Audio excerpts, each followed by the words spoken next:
আসসালামু আলাইকুম ভাইয়া, শুভ সন্ধ্যা। আবার চলো আমাদের আবার দেখা হয়ে গেল আমাদের মৌলের পর্যাবৃত্ত ধর্ম রাসায়নিক বন্ধনের নবম ক্লাসে। অলরেডি কিন্তু আমাদের 8টা ক্লাস হয়ে গেছে। আজকে আমরা নতুন করে পড়া ট্রাই করব। আজকে আমরা সংকরায়ন, ঠিক আছে, অরবিটাল যে সংকরায়ন হয় সেটা পড়ার ট্রাই করব। তোমরা দ্রুত জয়েন করে ফেলো, তোমাদের যত বন্ধু আছে বন্ধুদেরকে মেনশন করে দাও। আমরা ক্লাসটা খুব দ্রুত করার ট্রাই করব। আজকে এমনিতেই সময় ছিল 7:15-তে, অলরেডি বেজে গেছে 7:20। ওকে, তাড়াতাড়ি জয়েন করে ফেলো আর আমাকে একটু জানাও শোনা যাচ্ছে কিনা। ওকে,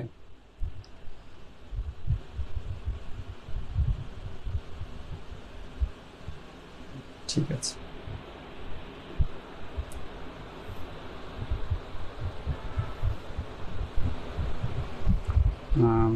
একটু জানাও শোনা যাচ্ছে কিনা। আর ভিডিও কি অন হয়েছে? আচ্ছা, ঠিক আছে। দেখো, আমরা গতদিন পর্যন্ত হচ্ছে যে 8টা ক্লাস হয়েছে। 8টা ক্লাসে আমরা সংকরণের 8 পর্যন্ত মোটামুটি ক্লিয়ার হয়েছে। আজকে আমরা সংকরণ মানে এই চ্যাপ্টারের সবচেয়ে ইম্পর্টেন্ট একটা টপিক, ঠিক আছে, সংকরণ পড়াটা স্টার্ট করবো ইনশাল্লাহ। তোমরা যারা যারা আছো তারা সবাই একটু চলে আসা ট্রাই করো। ওকে, একটু দেখো তো এখানে। আচ্ছা, দেখো, সংকরায়ন বলতে আমরা কি বুঝি। সংকরের প্রথমে সংকরায়ন আমরা ডেফিনেশন পড়ি। একটু পড়া ট্রাই করি আমরা। এখান থেকে আমরা পড়াটা আজকে স্টার্ট করব। অরবিটাল সংকরণের সংখ্যা। দেখো, আমরা যখন বিক্রিয়া করি, ঠিক আছে, মূলত সমযোজী যৌগের মধ্যে, ঠিক আছে, সংকরায়ন হয় সমযোজী যৌগের মধ্যে। প্রথম যে বৈশিষ্ট্য এটা হবে সমযোজী যৌগের মধ্যে। আচ্ছা, আর কোথায় হবে? কেন্দ্রীয় মৌলের পরমাণু স্তরে, ঠিক আছে, হবে। আচ্ছা, দেখো, আমরা একটু ডেফিনেশনটা পড়া ট্রাই করি। বিক্রিয়াকালে কোনো পরমাণুর যোজ্যতা স্তরের বিভিন্ন শক্তির অরবিটাল সমূহ, ঠিক আছে, আমরা জানি কতগুলো শক্তি স্তরে কতগুলো অরবিটাল থাকে। যেমন অরবিটাল কি হতে পারে? এস অরবিটাল হতে পারে, পি অরবিটাল হতে পারে, ডি, এফ, এগুলো কি সবগুলো অরবিটাল না? এই অরবিটাল সমূহ কি করে পরস্পর সাথে কি হয়? মিশ্রিত হয়। এই অরবিটাল গুলো কি হবে? মিশ্রিত হয়ে কি বলছে ভাইয়া? সমশক্তির অরবিটাল সৃষ্টির প্রক্রিয়াকে আমরা কি বলবো? অরবিটাল সংকরায়ন। তাহলে কতগুলো বৈশিষ্ট্য আমরা পাচ্ছি বলতো? বিক্রিয়াটা হবে কোন পরমাণুর যোজ্যতা স্তরে। কোন পরমাণু? মূলত কেন্দ্রীয় পরমাণু আমরা চিন্তা করি। এই পরমাণুটা কোনটা হবে ভাইয়া? কেন্দ্রীয় পরমাণু। কেন্দ্রীয় পরমাণু কাকে বলে এটা আমরা আগের ক্লাসে খুব ভালো মতোই জানছি। কেন্দ্রীয় পরমাণু আমরা কি করব? যোজ্যতা স্তরে কি করব? বিভিন্ন শক্তির অরবিটাল সমূহ, এই যে বিভিন্ন ধরনের অরবিটাল থাকবে, S orbital, P orbital, D orbital, F orbital, এগুলা কি হবে? মিশ্রিত হবে। মিশ্রিত হয়ে একটা সমশক্তির, অবশ্যই কি হবে? সমশক্তির অরবিটাল সৃষ্টির প্রক্রিয়াকে আমরা বলবো অরবিটাল সংকরায়ন। দেখো, এইটা পড়তে অনেক ঝামেলা লাগতেছে না? আমরা একটা উদাহরণের মাধ্যমে খুব সহজে কিন্তু বুঝতে পারি। দেখো, যদি আমরা একটা মিথেন নিই, ঠিক আছে, মিথেনের সংকেতটা কি বলতো? CH4, তাই না? মিথেনের সংকেত হচ্ছে CH4। এখানে আমরা চিন্তা করবো প্রথমে কেন্দ্রীয় পরমাণু কোনটা বলতো ভাই? কেন্দ্রীয় পরমাণু কোনটা? কার্বন। কার্বন হচ্ছে কেন্দ্রীয় পরমাণু। এর আমরা কি করবো? ইলেকট্রন বিন্যাস করবো। কার্বন 6 হয়। এটা তাহলে কি হবে? 1s2, 2s2, 2p2, তাই না? এরকম হয়। এখন আমরা জানি এই অরবিটাল আমরা তো ইলেকট্রন বিন্যাস করছি, ঠিক আছে, এই পরমাণুটা কি হয়? যখন উত্তেজিত প্রাপ্ত হয়, উত্তেজিত অবস্থায় চলে আসে কার্বনটা। উত্তেজিত অবস্থায় কি করে? দেখো, এখানে কি ডাবল ডাবল করে থাকে না? উত্তেজিত অবস্থায় এটা আর ডাবল থাকে না, তখন এটা কি সিঙ্গেল হয়ে যায়। 2s অরবিটালের মধ্যে ঘর কয়টা আছে বলতো ভাইয়া? একটা আছে। 2p-তে আছে কয়টা? 3টা। 1, 2, 3, তাই না? এখন কি করে? এখানে 4টা ইলেকট্রন থাকবে। 4টা ইলেকট্রন কি হবে? সবগুলো বেজোর ভাবে চলে আসে। তাহলে বেজোর ইলেকট্রন এরকম হয়ে যায় যখন এটা উত্তেজিত অবস্থায় চলে আসে। তাহলে প্রত্যেকটার মধ্যে দেখো তো ভাই, একটা কি বেজোর ইলেকট্রন আছে না? বেজোর ইলেকট্রন থাকার কারণে এটা খুব সহজে কি করতে পারে? যখন সমযোজী বন্ধন তৈরি করতে পারে। সমযোজী বন্ধন কার সাথে তৈরি করবে বলতো? হাইড্রোজেন। 4টা হাইড্রোজেনের সাথে কি করে? সমযোজী বন্ধন তৈরি করে। আমরা জানি হাইড্রোজেনের সর্বোচ্চ কক্ষপথে একটা ইলেকট্রন থাকে। ওই একটা ইলেকট্রন কি করে? এখানে প্রত্যেকটা ইলেকট্রনের সাথে সে কি করে? সমযোজী বন্ধন তৈরি করতে পারবে। হাইড্রোজেন থেকে একটা ইলেকট্রন নিয়ে একটা ইলেকট্রনে এটা কি করতেছে? এবং সমযোজী বন্ধন তৈরি করতেছে। আচ্ছা, ভালো কথা, আমরা কি এই যে অরবিটালের যে ঘর রাখছি, 3টা ঘর পি অরবিটালের, এগুলোকে আমরা নাম জানি? হ্যাঁ, আমরা সবাই জানি। এটাকে বলি আমরা 2px, এটাকে বলি 2px, এটাকে বলি 2py, এটাকে বলি 2pz, নামকরণ করি। এখন কথা হচ্ছে, দেখো, এই যে এই যৌগটার মধ্যে কার্বন, হাইড্রোজেন, তাই না? কার্বনের হচ্ছে যে 4টা হাত থাকে। এই 4টা হাত কি করে? হাইড্রোজেনের সাথে বন্ধন তৈরি করতেছে, আমরা দেখতেই পারতেছি। এই যে সর্বশেষ কক্ষপথে যে একটা একটা করে বেজোর ইলেকট্রন ছিল, বেজোর ইলেকট্রন হাইড্রোজেনের সাথে কি করতে পারতেছে, শেয়ারের মাধ্যমে কি করতেছে, একটা সমযোজী বন্ধন তৈরি করতেছে। ঠিক আছে, তাহলে দেখো এই যে এই জায়গাটার মধ্যে একটা কি হচ্ছে বলতো, বন্ধন তৈরি হতেছে না? এই বন্ধনে যদি আমরা বলি এই বন্ধনে কোন ধরনের সংকরণ আছে দেখো, তাহলে কার্বনের একটা, আমাদের যদি এভাবে নর্মালি চিন্তা করি, কার্বনের কি এস এর সাথে হাইড্রোজেনের আমরা কি সর্বশেষ কক্ষপথে কি অরবিটাল থাকে, এস অরবিটাল থাকে। হাইড্রোজেন সবসময় কি হয়, এস না, এটাকে আমরা গোল দিয়ে বোঝাচ্ছি। ঠিক আছে, আচ্ছা তাহলে এখানে দেখো তো এস এস অরবিটাল হওয়ার সম্ভাবনা ছিল, এস এস সংকরণ হওয়ার কথা ছিল। ঠিক আছে, এখানে দেখো কার্বন থেকে আমরা পি অরবিটাল পাচ্ছি না, পি আর কার সাথে বলতো, পি এর সাথে হাইড্রোজেনের এস, এস এর সংকরণ হওয়ার কথা ছিল। এটার মধ্যে কি হওয়ার কথা ছিল বলতো, পি এস সংকরণ হওয়ার কথা ছিল, এটাতেও পি এস সংকরণ হওয়ার কথা ছিল। এটা হলে সমস্যাটা কি হয় দেখো, আমরা জানি এস এস অরবিটালের থেকে, এস এস অরবিটাল যে সংকরণ হয় এর থেকে পি এস অরবিটালের সংকরণ অধিক শক্তিশালী হয়। বুঝতে পারছো, পি এস যে বন্ধনটা হচ্ছে এটার কি হয়, অধিক বেশি শক্তিশালী হয়। কার থেকে বলতো, এটা হচ্ছে এস এস থেকে বেশি শক্তিশালী হয়ে থাকে। ওকে, আচ্ছা তাহলে এইভাবে কিন্তু সংকরণ হয় না। সংকরণের বিষয়টা হচ্ছে যে আমরা যখন উত্তেজিত কেন্দ্রীয় পরমাণুটা থাকে, এই কেন্দ্রীয় পরমাণুতে যতগুলো অরবিটাল থাকে, কি কি অরবিটাল আছে বলতো, একটা এস অরবিটাল আছে, আর পি অরবিটাল কয়টা আছে, 1 2 3, তিনটা পি অরবিটাল একত্রে কি হয়, মিক্সড হয়ে যায়। ঠিক আছে, এটা একত্রে মিক্সড হয়ে সমশক্তি সম্পন্ন। আমরা জানি দেখো এস এস এর মধ্যে একটা ব্যতিক্রম শক্তি সম্পন্ন হয়েছে, পিএস একটা ব্যতিক্রম শক্তি সম্পন্ন হয়েছে, এই প্রত্যেকটা কি আলাদা আলাদা শক্তি সম্পন্ন হয়েছে না? এগুলো কি করে আলাদা আলাদা থাকে না, তখন সবগুলো মিক্সড হয়ে একই মাত্র একটা নির্দিষ্ট ইউনিটের একটা কি হয়, সমান শক্তি সম্পন্ন একটা অরবিটাল গঠন করে। তাহলে আমরা তখন বলি, তখন আমরা কি বলি, তখন আমরা এস এস পি থাকে না, এটা কি হয়ে যায়, সবগুলা মিক্সড হয়ে যায়। সবগুলা মিক্সড হয়ে দেখো এখানে এস এবং পি কয়টা আছে বলতো, পি আছে 3টা। এই পি 3টা অরবিটাল সবগুলো কি বেজোর ভাবে আছে না, এগুলোকে মিক্সড হয়ে যায়। মিক্সড হয়ে যায় কার্বনের, তখন কি হয়, sp3 কি করে, সবগুলো অরবিটালের নাম হয়ে যায় sp3। তখন তাহলে আমরা এই যে এই অরবিটালের নামটা কি দিব, sp3 বলবো। ঠিক আছে, এটাকেও বলবো আমরা sp3, এটাকেও বলবো sp3, এটাকেও বলবো sp3। দেখো যখন আমরা কি বলতেছিলাম, এখানে পি অরবিটাল, এখানে এস অরবিটাল ছিল। পি অরবিটাল আকৃতি আমরা জানি কি গোলাকার, তাই না? এস অরবিটাল আকৃতি ছিল গোলাকার, পি অরবিটাল আকার কি ছিল, ডাম্বেল আকার ছিল, তাই না? এখন দেখো এই অরবিটাল গুলো কি মিক্সড হয়ে গেছে না? বুঝতে পারতেছো, মনে করো এস অরবিটাল হচ্ছে যে ভাত, ঠিক আছে, পি হচ্ছে যে ডাল, তা ডাল আর ভাত একত্রিত কি হয়ে গেছে, খিচুড়ি হয়ে গেছে না? খিচুড়ির মান কিন্তু সবগুলা সমান হয়ে গেছে। তাহলে sp3 যেটা তৈরি হয়েছে, এটার কি হচ্ছে, মানটা সবগুলার সমান হয়ে গেছে। ওকে, তাহলে আমরা এখন কি বলবো, এই আকৃতিটার কি থাকবে না, বৃত্তাকারও থাকবে না sp3। আমরা জানি কি, এটার আকৃতি s, এটার আকৃতি p। এখন যখন দুইটা মিলিত হয় sp3 একটা কি হচ্ছে, অরবিটাল গঠন করছে, তখন এর আকৃতি গোলাকার হয় না, ডিম্বাকার হয় না, নতুন একটা আকৃতি তৈরি করে। বুঝতে পারছো, নতুন একটা আকৃতি তৈরি করবে। তাহলে আমরা এখানে বলবো এই কেন্দ্রীয় পরমাণুর এই যে অরবিটালের তখন সংকরণ কি হয়, sp3, এটাও sp3 sp3 sp3। এই sp3 এর সাথে হাইড্রোজেনের যে সর্বশেষ কক্ষপথে থেকে s অরবিটাল আছে না, sp3 s সংকরণ হয়ে থাকে, বন্ধন তৈরি হয়ে থাকে। ঠিক আছে, তখন sp3 s বন্ধন তৈরি হয়ে থাকে, sp3 s বন্ধন কি সমযোজী বন্ধন তৈরি থাকে, sp3 s বন্ধন তৈরি হয়ে থাকে। এখন আমরা কি করবো, এটাকে আঁকবো সুন্দর করে। সুন্দর করে যদি আমরা আঁকতে চাই, কেন্দ্রীয় পরমাণুটা সবসময় কই থাকবে, কেন্দ্রে থাকবে। ঠিক আছে, কেন্দ্রে কার্বন থাকবে। এখন আমি বলছি কার্বনের হাত মানে অরবিটালটার আকৃতি কি হবে, গোলাকার হবে না, ডাম্বলাকার হবে না, নতুন একটা আকৃতি তৈরি করবে। ধরলাম এটা আকৃতি হচ্ছে এরকম আকৃতি তৈরি করবো। ঠিক আছে, ডাম্বল আঁকতেছি না, গোলাকার আঁকতেছি না। তাহলে উপরে একটা হবে, দেখো তো sp3, তাহলে কয়টা হাত তৈরি হবে কার্বনের বলতো, 4টা না, 4টা। বুঝতে পারছো, sp3 বলতে 4টা বোঝাচ্ছে। 4টা কি হয়, চতুস্থলিকে আকৃতি গঠন করে, এইভাবে 4টা আকৃতি তৈরি করে। আচ্ছা, তাহলে আমরা কার্বনের আকৃতি শেষ। প্রত্যেকটার মধ্যে কি কি আছে বলতো, একটা একটা করে কি আছে, ইলেকট্রন আছে, প্রত্যেকটার মধ্যে একটা একটা করে ইলেকট্রন আছে। এটা কি করতেছে, হাইড্রোজেনের যে সর্বশেষ কক্ষপথে একটা ইলেকট্রন আছে, এটার সাথে কি করতেছে, শেয়ার করতেছে। আমরা জানি হাইড্রোজেন কি s অরবিটাল, হাইড্রোজেন যখন ইলেকট্রন বিন্যাস করি, হাইড্রোজেন কি হয় বলতো, 1s1 হয়। তাহলে এটা কি হবে, গোলাকার হয়ে থাকে, হাইড্রোজেন, হাইড্রোজেন হয়ে থাকে গোলাকার। ওকে, হাইড্রোজেন হয়ে থাকে গোলাকার। তাহলে এভাবে কি করে, একটা সংকরায়ন তৈরি করে। এখন আমি একটু ডেফিনেশনের মধ্যে আসি। বলছিলাম কি করছি, বলছি তো বিক্রিয়াকালে কোনো পরমাণু মানে কেন্দ্রীয় পরমাণুর যোজ্যতা স্তরে দেখো তো কতগুলো অরবিটাল ছিল, 3টা অরবিটাল ছিল, s এবং কি p 3টা, টোটাল 4টা অরবিটাল ছিল। এই চারটা অরবিটাল কি হয়, আলাদা আলাদা থাকে না, এগুলো কি হয়, মিশ্রিত হয়ে যায়। এগুলো কি হয়, মিশ্রিত হয়ে গেছে। দেখো তো মিশ্রিত হয়ে কি তৈরি করছে, sp3 তৈরি করছে মিশ্রিত হয়ে। ঠিক আছে, এই sp3 এর মানটা কি হয় আমরা জানি, সবগুলোর মান কি সমশক্তি সম্পন্ন হয়।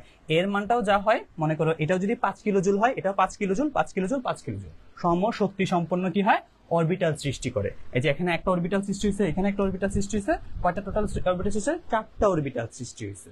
ঠিক আছে, এই 4টা অরবিটালের মানে কি হবে, সমান মানের হবে। ঠিক আছে, এই প্রক্রিয়াটাকে আমরা বলবো সংকরায়ন। ওকে,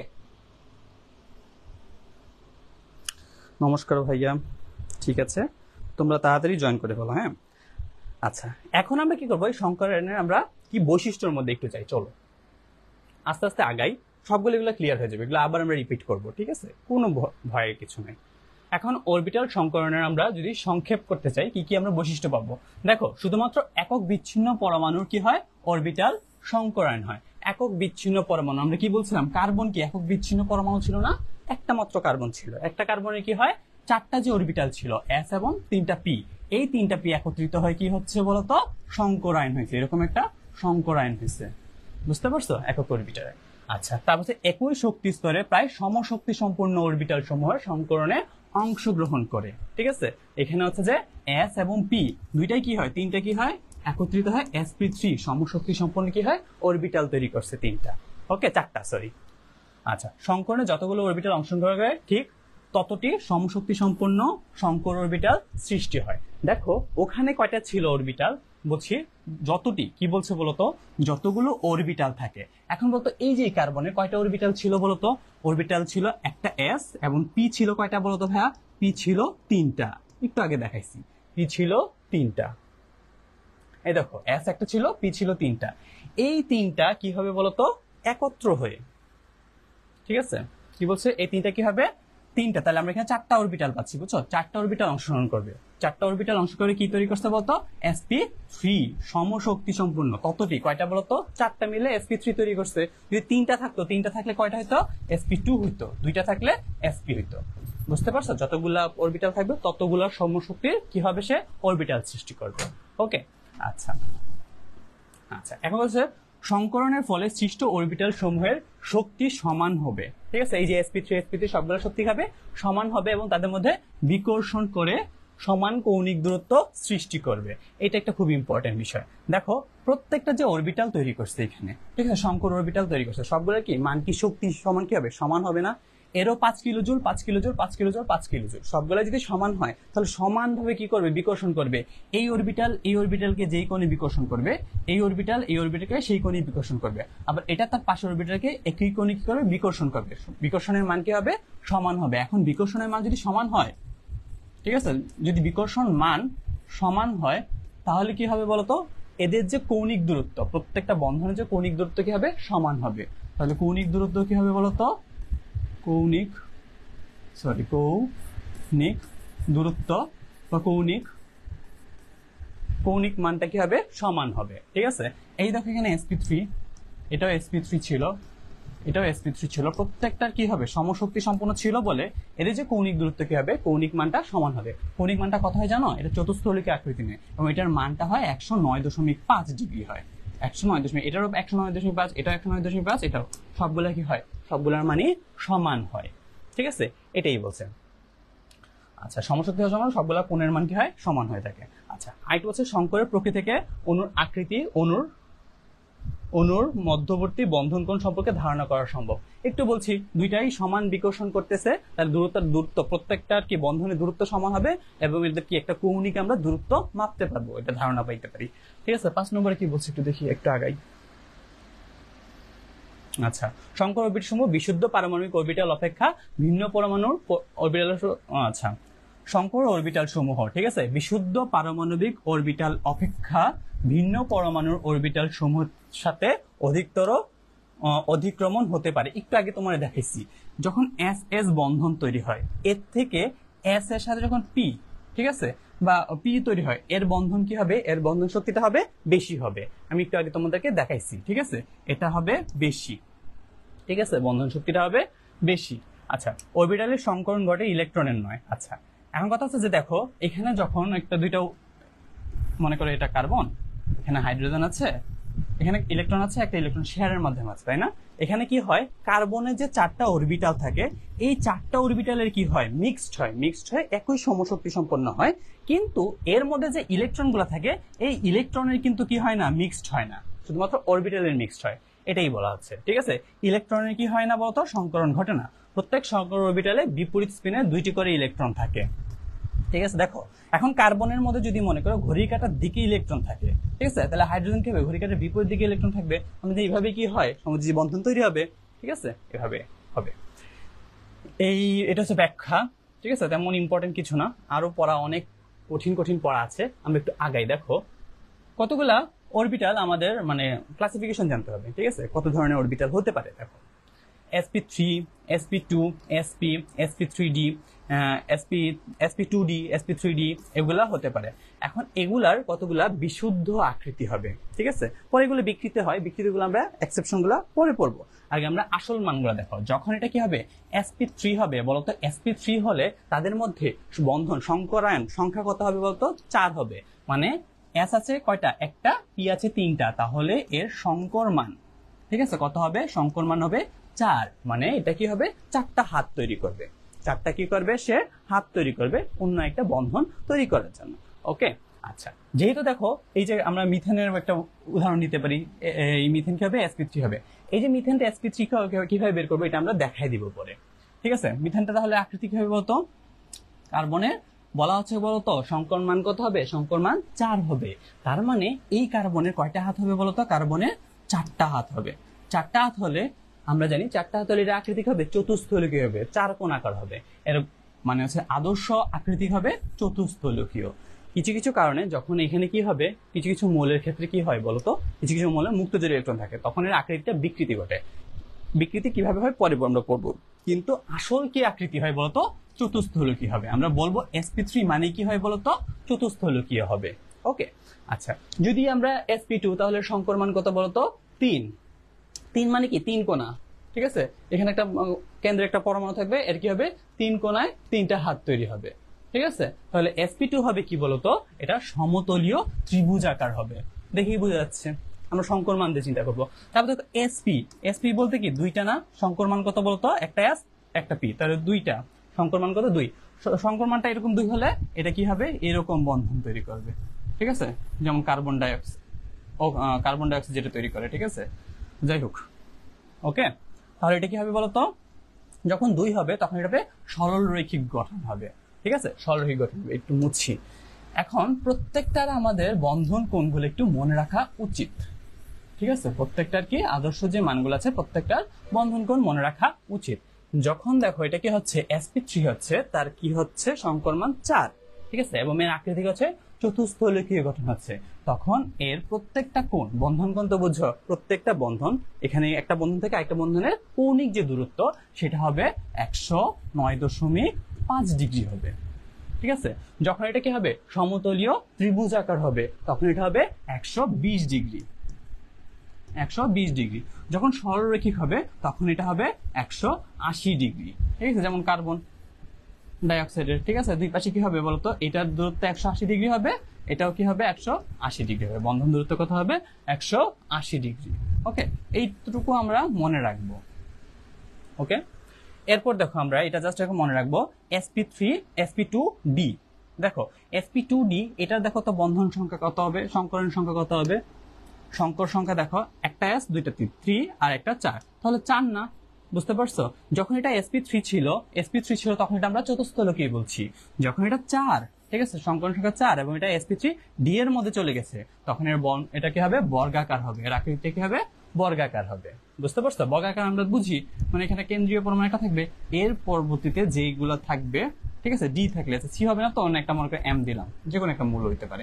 এটা যেটা থাকবে মনে করো এক্স, এগুলো কি হবে, বর্গাকার আকৃতি থাকবে। ঠিক আছে, বর্গ বুঝো, প্রত্যেকটা বাহু কি হবে, সমান আকৃতি হবে। ঠিক আছে, এভাবে বন্ধন তৈরি হবে, বর্গাকার হবে। ওকে, এগুলো এমসিকিউ এর জন্য একটু ইম্পর্টেন্ট। এটার যে কত কোণ এটা আমাদের লাগে না। ঠিক আছে, আচ্ছা, এখন দেখো sp3d, এটার কত বলতো, সংকর মান 5, সংকর মান 5 হবে। এর উদাহরণ দেওয়া আছে আচ্ছা PCl5 কিভাবে তৈরি হয় এগুলো আমরা পরে দেখবো, এখন জাস্ট আমরা একটু বুঝি, মানে একটু মুখস্থ করা ট্রাই করি, মুখস্থ না, পরবর্তীতে বুঝবো। sp3 মানে সংকর মান 5। হ্যাঁ 5 বলতে কি 5টা কোণা না, 5 বলতে 5টা কোণা হবে। দেখো ত্রিকোণাকার বলতে কি 3টা কোণা, আর দ্বিপিরামিডীয় মানে কি 2টা। 3 আর 2 যোগ করলে কত হয় 5 হয় না, এই হচ্ছে 5। বুঝতে পারছো? এভাবে একটু মনে রাখা ট্রাই করবা। এরপর হচ্ছে sp3d2, এটা হচ্ছে যে সংকর মান 6। ঠিক আছে, সংকর মান 6, এইটার মানটা একটু এক্সেপশন, মানে এটা একটু মনে রাখা ট্রাই করবে, এটা অষ্টতলকীয়। ঠিক আছে, কিভাবে হয় এগুলো একে দেখাবো ভাইয়া, একে দেখাবো। ঠিক আছে, কিভাবে হয় আগে একটু জাস্ট মনে রাখো। এটার মানটা কত হবে 7, 7 হলে এটা হবে পঞ্চভুজীয় দ্বিপিরামিডীয়। পঞ্চ মানে 5, দ্বিপিরামিডীয় মানে 2, 5 আর 2 যোগ করলে 7 হয়, এই যে 7। ঠিক আছে, আচ্ছা d2 sp3 আরেকটা sp3 d2, এটা কিভাবে হয় এটাও ভাইয়া দেখাবো। এটা জাস্ট মনে রাখবে, এটা কি হবে অষ্টতলকীয় গঠন হবে, এটাও অষ্টতলকীয় গঠন হবে।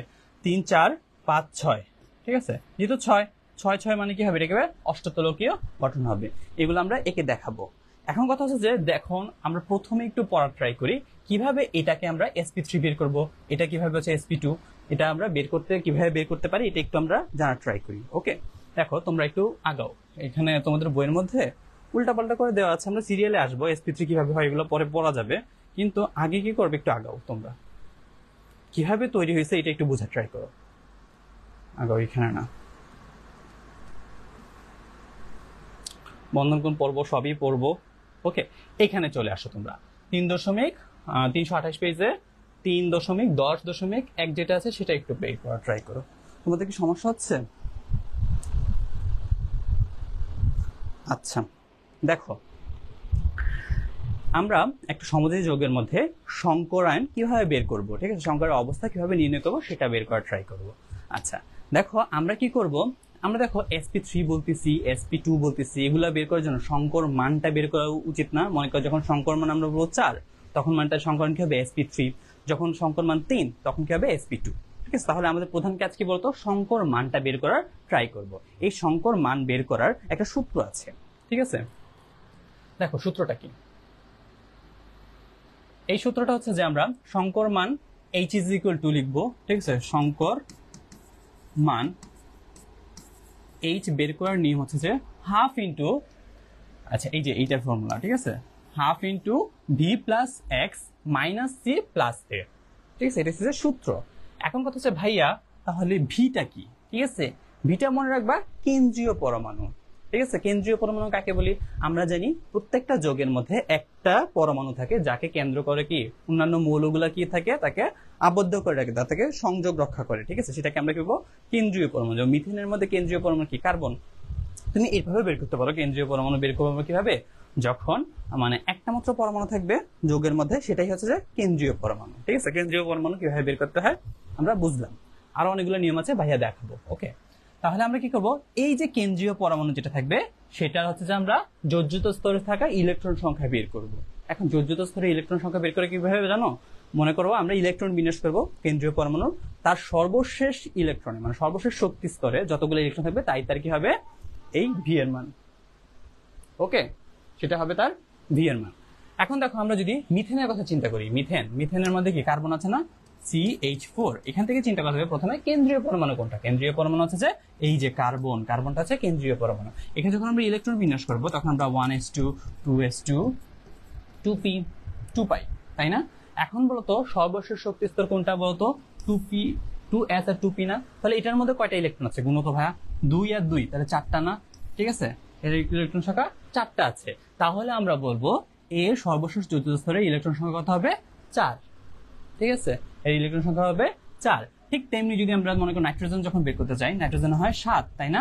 7 বের করলে 2 আর 5, এটা আমরা আগে এইভাবে আমরা কি করতাম, ইলেকট্রন বিন্যাস করতাম। ঠিক আছে, আগের নিয়মে মানে প্রথম শক্তি স্তরে 2টা ইলেকট্রন থাকে, শেষ শক্তি স্তরে 5টা ইলেকট্রন থাকে, তাহলে এর ভি এর মান কত হবে, কত 5 হবে।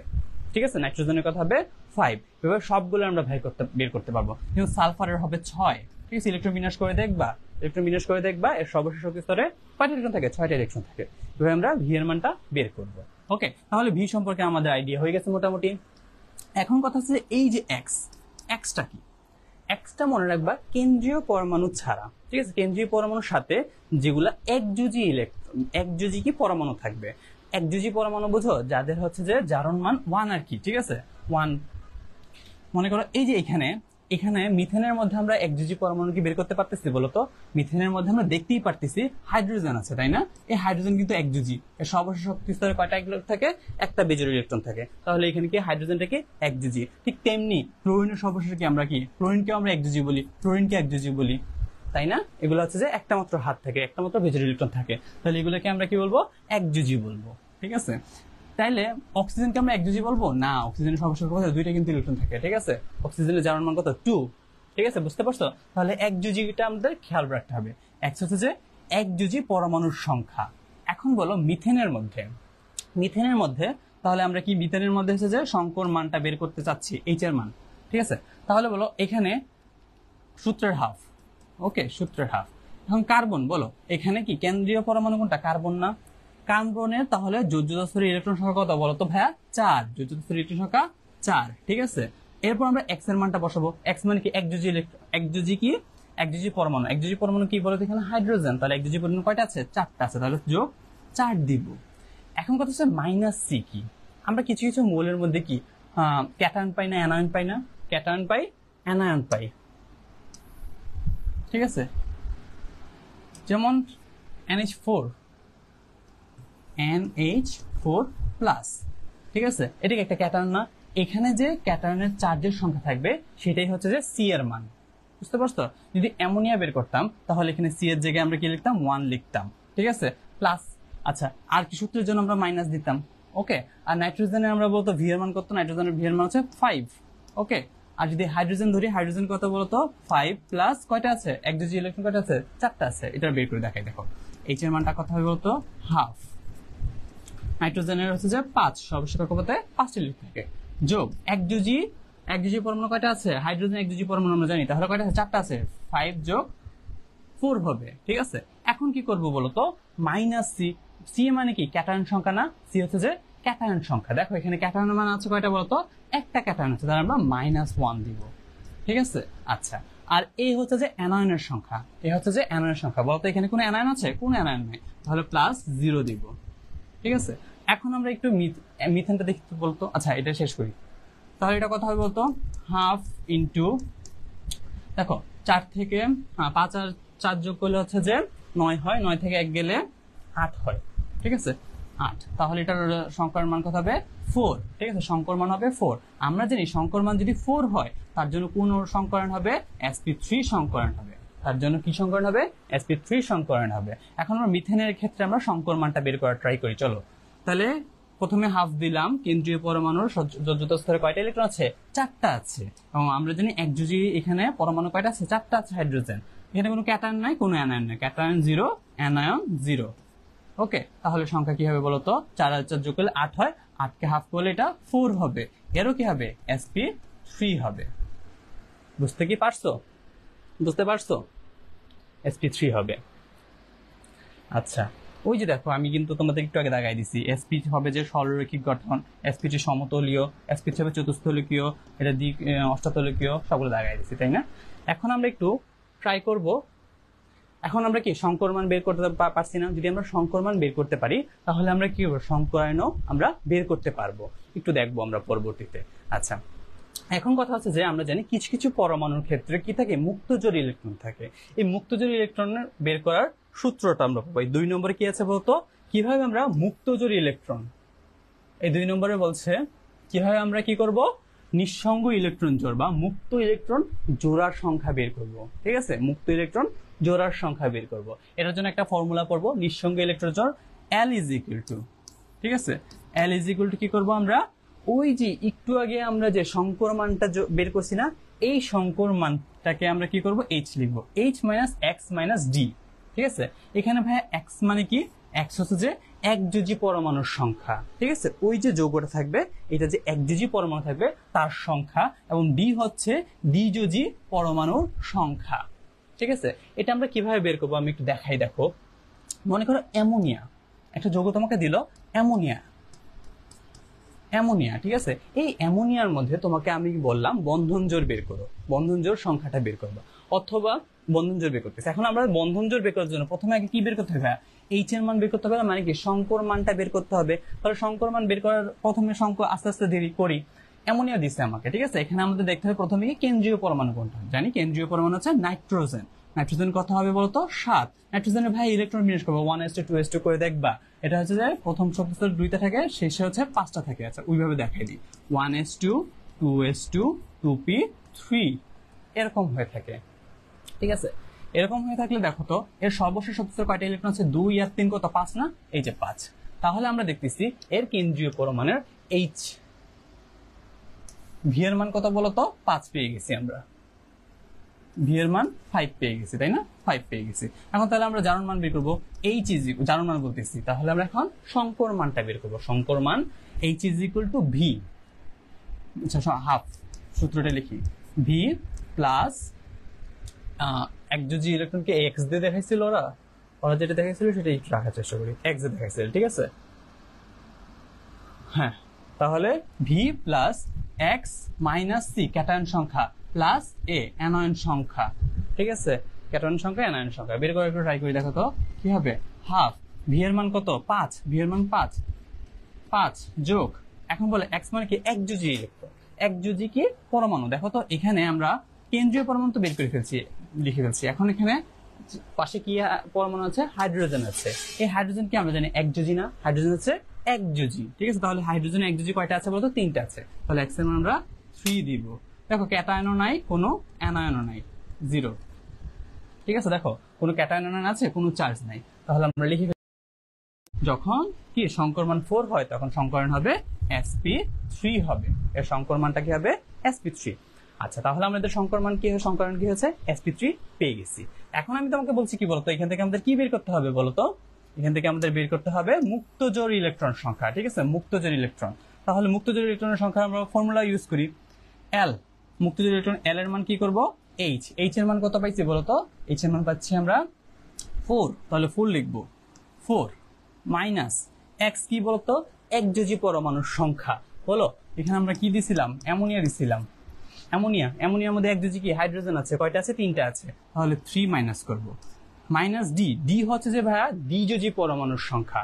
এখন দেখো তো এখানে কোনো দ্বিযোজি পরমাণু আছে, যদি অক্সিজেন থাকতো তাহলে আমরা এটাকে দ্বিযোজি বলতে পারতাম, তাই না। এখানে কোনো দ্বিযোজি পরমাণু, কার্বন থাকলে আমরা এটাকে দ্বিযোজি বলতে পারতাম, কোনো দ্বিযোজি কোনো পরমাণু আছে নাই, তাহলে এটা মানটা কত হবে 0 হবে, ঠিক আছে। তাহলে বলতো 4 মাইনাস 3 ইজ ইকুয়াল টু 1 হবে। তাহলে বলো এর যে মুক্ত জোড় ইলেকট্রন কয়টা আছে, একটা মুক্ত জোড় ইলেকট্রন আছে। এটা কিন্তু অবশ্যই আমি কি বলছি ভাইয়া বলতো, এটা হচ্ছে যে জোড়ের সংখ্যা, মুক্ত জোড় ইলেকট্রন সংখ্যা না, এটা হচ্ছে জোড় ইলেকট্রন সংখ্যা, মানে কি 2টা আছে, বুঝতে পারছো। মুক্ত জোড় ইলেকট্রন কয়টা আছে, একটা মুক্ত জোড় আছে।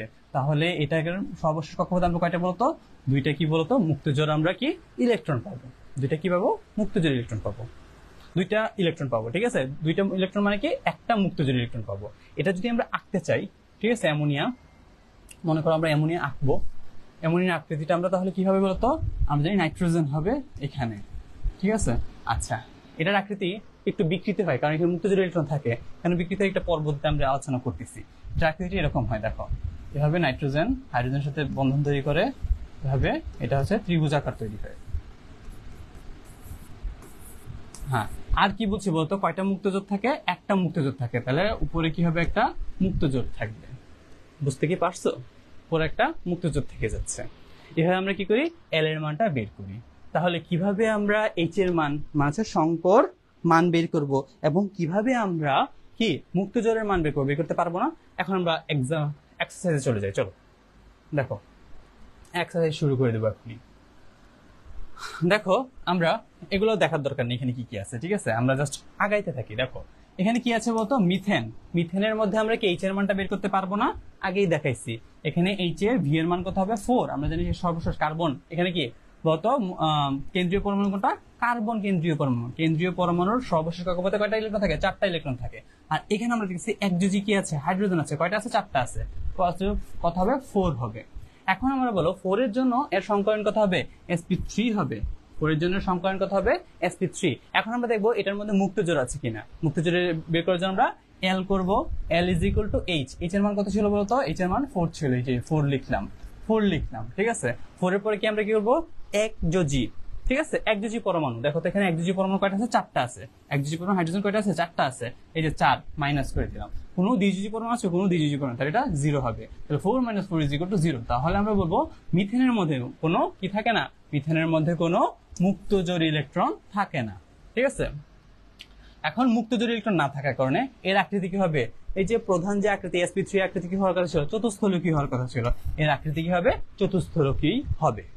ওকে, আচ্ছা, এখন কথা হচ্ছে sp3 কিছু ব্যতিক্রম পড়বো আমরা এখন। পানি, মিথেন, অ্যামোনিয়া, এটা একটু দেখি। ঠিক আছে, পানিটা কিভাবে করি একটু আমরা নোটপ্যাডে চলে যাই। চলো, নোটপ্যাডের মধ্যে দেখো, প্রথমে আমরা মিথেন আমরা জানি, তাই না, CH4। মিথেন আমরা জানি কি sp3 হওয়ার কারণে, এটা দেখাইলাম না, অনেকবার দেখাইছি। sp3 হওয়ার কারণে এর আকৃতি কি হবে বলতো, চতুস্থলকীয়। এটা কি দেখা যায়, কালো কালার নেই না, এটা বোঝা যাচ্ছে না।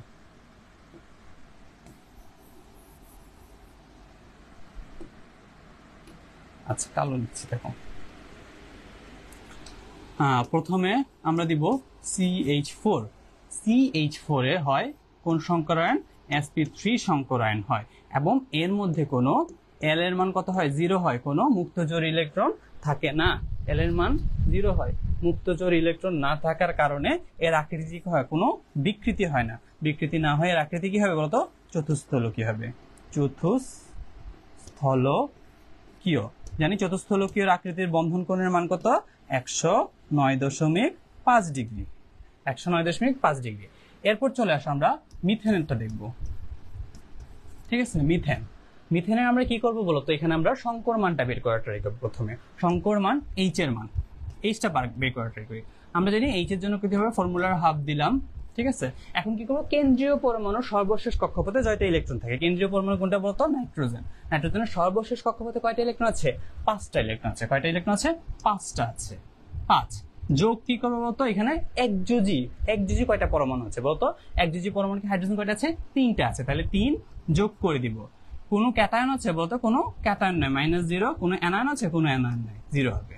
এটার মানটা কত বলতো, 5 আর 3 যোগ করলে 8 হয়। 8কে হাফ করলে এটা 4 হয়। তাহলে 4 হওয়ার কারণে বলতো এটার মধ্যে কি হবে, এটার মধ্যে 4 হওয়ার কারণে সংকরণের মান কত হবে, sp3। এখন দেখবো এটার মধ্যে L এর মান কত। ঠিক আছে, মুক্তজোড় ইলেকট্রন আছে কিনা। মুক্তজোড় ইলেকট্রনের মান বের করার আমরা ফর্মুলা জানি। ফর্মুলা প্রথমে H এর মানটা দিব। প্রথমে H এর কত বলতো, H হচ্ছে 4, H - x + d। ঠিক আছে, H হচ্ছে যে মান কত বলতো, 4। H এর মান 4, x এর মান মানে কি, একযোজী পরমাণু। বলো এখানে একযোজী পরমাণু কয়টা আছে, 3টা আছে। একযোজী পরমাণু 3টা আছে। কোনো দ্বিযোজী পরমাণু আছে, কোনো, এটা মাইনাস হবে, সরি ভাই, এটা প্লাস হবে না, এটা মাইনাস হবে। ঠিক আছে, এটা হবে x - d। কোনো দ্বিযোজী পরমাণু আছে, কোনো দ্বিযোজী পরমাণু, তাহলে হবে 0 হবে। 4 থেকে 3 গেলে বলতো 1। তাহলে আমরা দেখতেছি এখানে মুক্তজোড় ইলেকট্রন, নিঃসঙ্গ ইলেকট্রন যুগল কয়টা আছে, একটা আছে। নিঃসঙ্গ ইলেকট্রন যুগল থাকার কারণে এখানে কি কয়, আকৃতিটা একটু বিকৃতি ঘটে। তাহলে এখানে আমরা মাঝখানে কি রাখবো, নাইট্রোজেন রাখবো। ঠিক আছে, নাইট্রোজেনের পরবর্তীতে কয়টা হাত হবে বলতো, sp3 হওয়ার কথা, কিন্তু এখানে sp3 হওয়ার কথা না, কিন্তু এখানে আমরা জানি একটা কি মুক্তজোড় ইলেকট্রন থাকে। মুক্তজোড় ইলেকট্রন থাকার কারণে এখানে আমরা কি একটা, 2টা ইলেকট্রন দিব। ঠিক আছে, আর এখানে একটা হাত দিব। ঠিক আছে, এই মুক্তজোড় কিন্তু একটা কি হচ্ছে, সংকরণের মধ্যে পড়ে যাচ্ছে। ওকে, বুঝতে পারছো, এই জন্য আকৃতি কি হবে, 3 হবে। এখন কথা হচ্ছে যে এটার আকৃতি কি ছিল বলতো ভাইয়া, চতুস্থলকীয় ছিল, তাই না। আমরা আঁকাটা একটু ক্লিয়ার করি।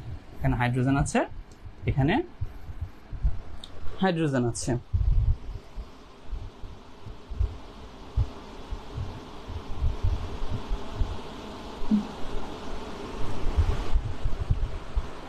আচ্ছা, এখানে কি হয় দেখো, বিষয়টা হচ্ছে যে আমরা জানি এই দুইটাকে আমরা বলি বন্ধন জোড়। এখানে কি 2টা ইলেকট্রন আছে না ভাইয়া, এখানে 2টা ইলেকট্রন আছে, এখানে 2টা ইলেকট্রন আছে, এখানে 2টা। ঠিক আছে, এই যে এই দুইটাকে আমরা বলি, এগুলাকে যে 2টা ইলেকট্রন গুলো আছে, এগুলাকে আমরা বলি বন্ধন জোড় ইলেকট্রন। ঠিক আছে, এখানে এগুলো হচ্ছে বন্ধন জোড় ইলেকট্রন। আর এটাকে আমরা কি বলি বলতো, মুক্তজোড় ইলেকট্রন।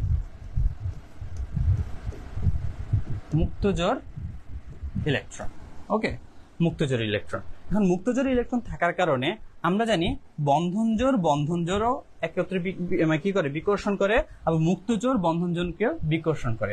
এর মানটা একটু মনে রাখবা, যখন দুইটা কি থাকে, লোন পেয়ার থাকে,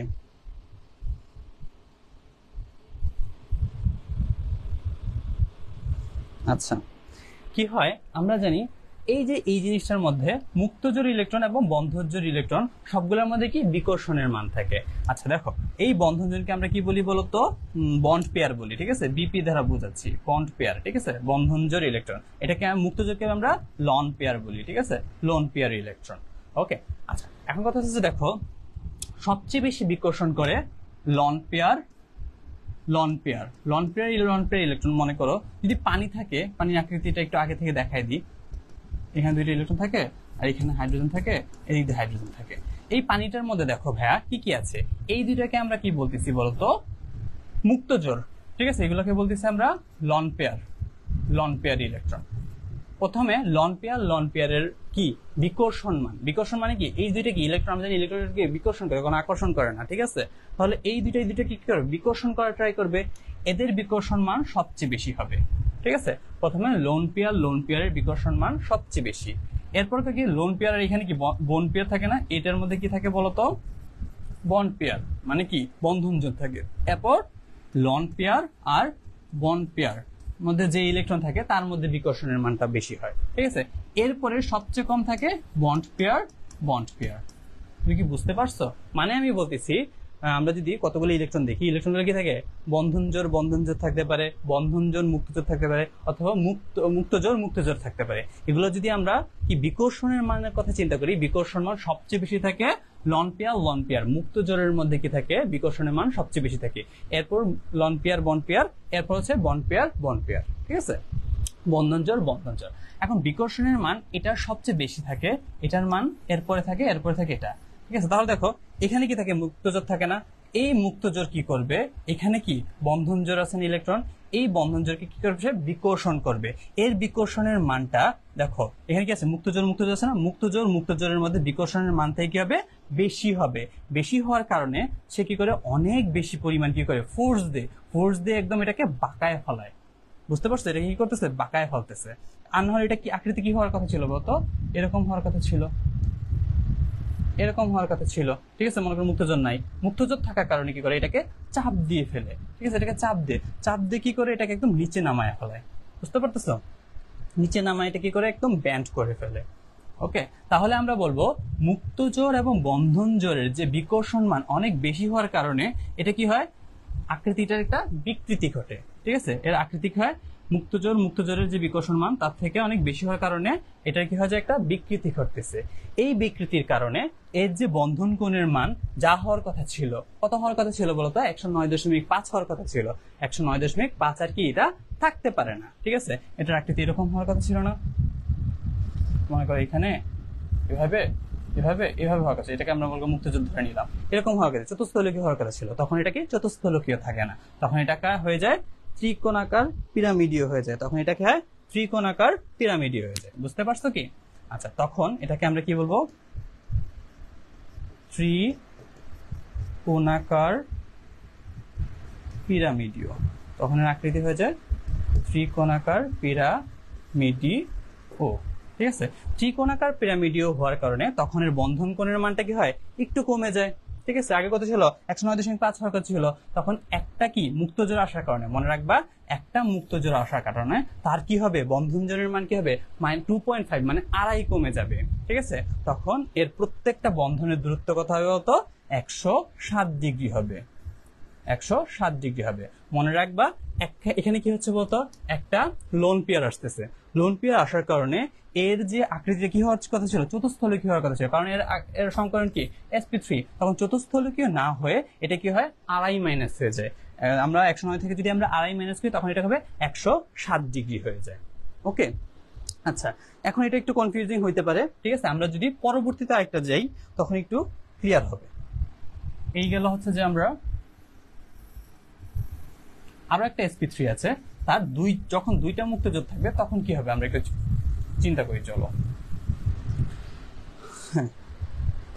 মনে করো পানি দিলাম, ঠিক আছে, H2O।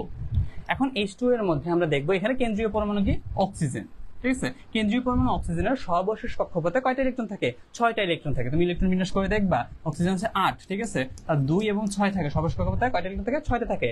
তাহলে এখন আমরা এটার H এর মানটা বের করবো। চলো বুঝছি, জায়গা নাই, বুঝছো, জায়গাটা করে নিবো। তাহলে আমরা ইলেকট্রন বিন্যাস করলে আমরা জানি কেন্দ্রীয় পরমাণু কি পাচ্ছি? অক্সিজেন পাচ্ছি। অক্সিজেনের আমরা কি করব? H এর মানটা বের করি। চলো, তাহলে এটা হচ্ছে কেন্দ্রীয় পরমাণু। তাহলে প্রথম আমরা সূত্রের হাফ দিলাম, তারপর আমরা কি করবো বলতো? ভি এর মানটা বের করবো। ভি এর মান কত? 6, তাই না? আমরা জানি কেন্দ্রীয় পরমাণু অক্সিজেন, অক্সিজেনের কি তার সর্বশেষ কক্ষপথে 6টা ইলেকট্রন থাকে। 6টা দিলাম, 6 প্লাস। এখন দেখবো আমরা একযোজী পরমাণু। বলতো একযোজী পরমাণু কয়টা আছে? হাইড্রোজেন আছে, কয়টা আছে? 2টা আছে। তাহলে একযোজী পরমাণু কয়টা আছে? 2টা আছে। ঠিক, এখন দেখো এটার মধ্যে কোনো ক্যাটায়ন আছে, তাহলে ক্যাটায়ন কত হবে? 0 হবে। অ্যানায়ন আছে, অ্যানায়ন হবে 0। ওকে, তাহলে আমরা একটু ফর্মুলা বের করি। এটা কত হবে? 4 আর 2 যোগ করলে 8 হয়, 8কে হাফ করলে আমরা 4 পাচ্ছি। তাহলে বলো এর সংকরণ কি হবে? এর সংকরণ হবে sp3। এর সংকরণ হবে sp3।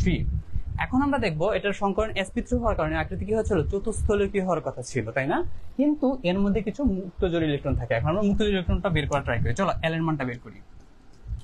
এল যখন বের করবো তখন আমরা ফর্মুলা ইউজ করি। Formula L is equal to h minus x minus D. এখন বলো এইচ এর মান কত? এইচ এর মান হচ্ছে 4। এইচ এর মান হচ্ছে 4। এক্স এর মান বলো। এক্স মানে কি? একযোজী পরমাণু। দেখো এখানে একযোজী পরমাণু কয়টা আছে? অক্সিজেন তো কেন্দ্রীয় পরমাণু, এটাকে তো আমরা কাউন্ট করবো না। একযোজী পরমাণু কয়টা আছে? 2টা আছে। তাহলে 4 - 2, ঠিক আছে। আর দেখো দ্বিযোজী পরমাণু, অক্সিজেন বাদ দাও, অক্সিজেন বাদ দিয়ে দ্বিযোজী কোনো পরমাণু আছে? কোনো পরমাণু নাই। তাহলে -0 কত হবে বলতো? এটা হচ্ছে যে 2। তার মানে কি এখানে মুক্তজোড় ইলেকট্রন কয়টা আছে? 2টা মুক্তজোড় ইলেকট্রন আছে। এটা হবে কয়টা মুক্তজোড় ইলেকট্রন আছে? 2টা মুক্তজোড় ইলেকট্রন। এখন আমরা এটা আঁকা ট্রাই করি। কেন্দ্রীয় পরমাণু আমরা সবসময় কিসে রাখি বলতো? মাঝখানে রাখি, ঠিক আছে। আচ্ছা, মাঝখানে রাখার পরে এটার মধ্যে যে হাতগুলো তৈরি হবে এরকম এইচ, ঠিক আছে। এখানে 2টা মুক্তজোড় থাকে, এখানে 2টা মুক্তজোড় থাকে। এদের আকৃতি কি হওয়ার কথা ছিল বলতো? এদের আকৃতি হওয়ার কথা ছিল চতুস্থলকীয়। চতুস্থলকীয় কেন হচ্ছে না? এখানে 2টা মুক্তজোড় ইলেকট্রন চলে আসে। মুক্তজোড় এসে যে এখানে ভাইরাস, বুঝতে পারছো? মুক্তজোড় আসবেই মানে তাদেরকে আকৃতির বিকৃতি ঘটবে। ওকে, বিকৃতি ঘটে দেখো এখানে কি হয় আমরা জানি। এটা হচ্ছে যে লন পেয়ার, তাই না? Loan pair. এই দুটোর মধ্যে কি আছে? বন্ড পেয়ার আছে, ঠিক আছে। বন্ড পেয়ার ইলেকট্রন আমরা জানি। লন পেয়ার বন্ড পেয়ারের মধ্যে প্রথমে এখানে দেখো এখানে আরো একটা জিনিস আছে। লন পেয়ার এখানে 2টা এসে পড়ছে, তাই না? তাহলে আমরা মনে রাখবো সবচেয়ে প্রথমে আমরা কি বলছিলাম? লন পেয়ার বিকর্ষণ সবচেয়ে বেশি। তাহলে এই যে লন পেয়ার এই দুইটাকেও সবচেয়ে বেশি বিকর্ষণ করবে। এখন বলতো কোনো একটা জিনিস যদি তুমি সার্কেলের কথা চিন্তা করো, সবচেয়ে বেশি যখন বিকর্ষণ করবে তখন দুইটা কি অপোজিট ডিরেকশনে চলে যাবে না? মাঝখানে কি আছে? অক্সিজেন আছে। এই কি হবে? 180 ডিগ্রি কোণে চলে যাবে, বুঝতে পারছো? এটা যদি উত্তর মেরু হয় এটা চলে যাবে দক্ষিণ মেরুতে, ঠিক আছে। সবচেয়ে বেশি কি বিপরীত মেরুতে চলে যাবে, ঠিক আছে। তাহলে আমরা প্রথমে আমাদের লোন পেয়ারের কাজ শেষ। লোন পেয়ার কি হবে? দুইটা দুই পাশে চলে যাবে। এরপর আমি তোমাকে বলছিলাম লন পেয়ার বন্ড পেয়ারের আকর্ষণ কি হবে? বেশি হবে কার থেকে? বন্ড পেয়ার থেকে, ঠিক আছে। এখানে 2টা বন্ড পেয়ার আছে, ঠিক আছে। এইটা আর এটা। এখন এটার কি বলতো? এটার বিকর্ষণ হচ্ছে না। এটার বিকর্ষণ কি কার থেকে কম হবে? আবার এই যে লন পেয়ার বলো, লন পেয়ার আর কি বন্ড পেয়ার, এই লন পেয়ার আর বন্ড পেয়ারের একটা বিকর্ষণ মান থাকবে। এই বিকর্ষণ মানটা কি হবে? বন্ড পেয়ারের বিকর্ষণের মান থেকে কি হবে বলতো? বন্ড পেয়ার বিকর্ষণের মান থেকে হচ্ছে এটা বেশি হয়ে যাবে, ঠিক আছে। বেশি হওয়ার কারণে এর মানটার কি হবে? বিকৃতি হবে, ঠিক আছে। এটা কি হওয়ার কথা ছিল বলতো? এটা এরকম সোজাসুজি হওয়ার কথা ছিল, তাইলে সোজাসুজি না থেকে এটা কি হবে? একটু বেঁকে যাবে। বেঁকে এটা উল্টা ভি আকৃতি ধারণ করবে। কি হবে এটা বলতো? উল্টা ভি আকৃতি ধারণ করবে। দেখতে পারতেছো? উল্টা ভি আকৃতি ধারণ করছে। তাই এটাকে আমরা বলি এর আকৃতি কি? উল্টো ভি আকৃতি। উল্টো ভি আকৃতির হবে, উল্টা ভি আকৃতি হবে, ঠিক আছে। আকৃতি কি হবে? উল্টা ভি আকৃতি। এখন যদি আমি বলি এর বন্ধন কোণ কত হবে? দেখো এখানে প্রথমে কোনো বন্ধন জোট ছিল না, ঠিক আছে। মুক্তজোট ছিল না। মুক্তজোট এখানে 109.5 ছিল। একটা মুক্তজোট আসার কারণে এখানে আমরা আড়াই মাইনাস করছি, 107 ডিগ্রি হচ্ছে। এখন এখানে কি আরো একটা কি মুক্তজোট আসছে না? এখানে একটা ছিল, এখানে 2টা হচ্ছে। তাহলে এখান থেকে আমরা কি আড়াই মাইনাস করবো। আড়াই মাইনাস করলে এটা হবে 104.5 ডিগ্রি হবে। বুঝতে কি পারছো? এটা হবে 104.5 ডিগ্রি। হ্যাঁ, তাহলে এখান থেকে কিন্তু তোমার বলো সিকিউ এবং এমসিকিউ আসার সম্ভাবনা অনেক আছে। তাহলে একটু রিভাইজ দেওয়া ট্রাই করি। দেখো প্রত্যেকটাই তিনটার প্রত্যেকটাই সংকরায়ন কি আছে sp3 এবং এদের আকৃতি কি হওয়ার কথা ছিল বলতো চতুস্থলকীয় হওয়ার কথা ছিল, কিন্তু এটার মধ্যে কোনো বন্ধনযোগ না থাকে, এটা চতুস্থলকীয় থাকছে এবং আকৃতির মান কত বলতো 109.5ই থাকতেছে। কিন্তু অ্যামোনিয়ার মধ্যে কি হচ্ছে একটা মুক্তজোড় ইলেকট্রন আসার কারণে এদের মধ্যে কি বিকর্ষণের মানটা বেশি বেড়ে গেছে, বেড়ে যাওয়ার কারণে এর আকৃতি কি হচ্ছে বিকৃতি হয়েছে, আকৃতির বিকৃতি চতুস্থলকীয় না এটাকে হয় ত্রিকোণাকার পিরামিডীয় হয়ে গেছে এবং এর বন্ধন কোণের মান কত 107 ডিগ্রি। একটা মুক্তজোড় আসছে তাহলে এখান থেকে আমরা আড়াই মাইনাস করবো, কত হবে 107 ডিগ্রি হবে। আবার যখন কি হবে পানি দিছি তখন তার কি মুক্তজোড় ইলেকট্রন কয়টা আছে, দুইটা মুক্তজোড় ইলেকট্রন আসতেছে, তখন এভাবে এখান থেকে আমরা আরো আড়াই মাইনাস করবো, তখন এটা কি হবে উল্টো ভি আকৃতির হবে, তখন এটা হবে 104.5 ডিগ্রি হবে। বুঝতে পারছো? তোমাদের বই কিন্তু এগুলা আছে, বড় বড় ব্যাখ্যা দেওয়া আছে, কিন্তু আসল ব্যাখ্যাটা এটা একটু মনে রাখবা।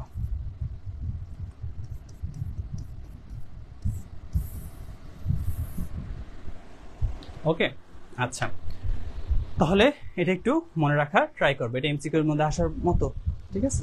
আচ্ছা, এখন আমি একটু বইয়ের মধ্যে যাই, সমস্যা থাকলে বলো। ওকে, আচ্ছা, তাহলে এখন আমরা কি পানির কি এইচ এর মানটা বের করতে পারবো না, সংকর মানের মান কত হবে 4 হবে, 4 হওয়ার কারণে আকৃতি হবে sp3 এবং এদের আমরা জানি ইলেকট্রন নিশ্চিত ইলেকট্রন কয়টা বলতো, এটা মুক্তজোড় ইলেকট্রন দুইটা হচ্ছে, তাহলে এর আকৃতি কি হবে বিকৃতি হবে, বিকৃতি চতুস্থলকীয় কি হবে বলতো উল্টো ভি আকৃতির হবে, এর আকৃতি হবে উল্টো ভি, আকৃতি হবে উল্টো ভি। আচ্ছা ঠিক আছে, এটাও পড়ছি এটাও পড়ছি, পরবর্তীতে যাই। এই তো সুন্দর পড়ার মধ্যে চলে আসতেছি, তাই না? দেখো এটা সালফার ট্রাইঅক্সাইডের কথা বলা আছে, সালফার ট্রাইঅক্সাইডের আমরা কি করব এখন, এটা হচ্ছে আমরা সংকর মানটা বের করব, সংকর মান বের করার জন্য আমরা এইচ লিখবো, সূত্রের half V plus X minus C minus A. এখন দেখো এখানে ভাইয়া ভি মানে কি কেন্দ্রীয় পরমাণু, এখান থেকে তুমি দেখতে পাচ্ছ কেন্দ্রীয় পরমাণু কিভাবে বের করবো, এই দেখো সালফার একটা মাত্র পরমাণু, তাহলে এটা হচ্ছে কেন্দ্রীয় পরমাণু, এবং দেখবো সালফার ইলেকট্রন বিন্যাস করবে, দেখবা এর কেন্দ্রীয় পরমাণুর মধ্যে ইলেকট্রন কয়টা থাকে 6টা থাকে, তাহলে এর আমরা ভি এর মান কত দিব 6 দিব, ঠিক আছে? এরপর প্লাস এক্স, এক্স মানে কি বলতো ভাইয়া, এক্স হচ্ছে যে একযোজী পরমাণু। এখন ভাইয়া বলো এখানে সালফার সাথে কি আছে, অক্সিজেন আছে, সালফার সাথে অক্সিজেন আছে, সালফার সাথে অক্সিজেন আছে, আমরা জানি অক্সিজেনের কয়টা হাত, অক্সিজেনের 2টা হাত, তাহলে কি এটা একযোজী হলো ভাইয়া? এটা কিন্তু একযোজী না, অক্সিজেন কিন্তু কি একযোজী না, তাহলে এখানে কোনো একযোজী কি পরমাণু আছে, কোনো একযোজী পরমাণু নাই, তাহলে এক্স এর মান কত হবে 0 হবে। তোমরা অনেকেই এইটাই ভুল করো, ঠিক আছে? তোমরা কি করো 3টা অক্সিজেন দেখে কি করতেছো, এখানে 3 বসাই দিতেছো, আসলে কোনো ঠান্ডা মাথায় চিন্তা করতেছো না অক্সিজেন কি একযোজী না ভাই, অক্সিজেন একযোজী না, তাই এটা কি মান হবে 0 হবে। এটার মধ্যে কোনো ক্যাটায়ন আছে, কোনো অ্যানায়ন আছে, তাই এটা হবে 0 0 হবে। এখন আমরা যদি এটা বের করি তাহলে বলতো হাফ কি হবে বলতো, এস এর মান এইচ এর মান কত হবে 3 হবে।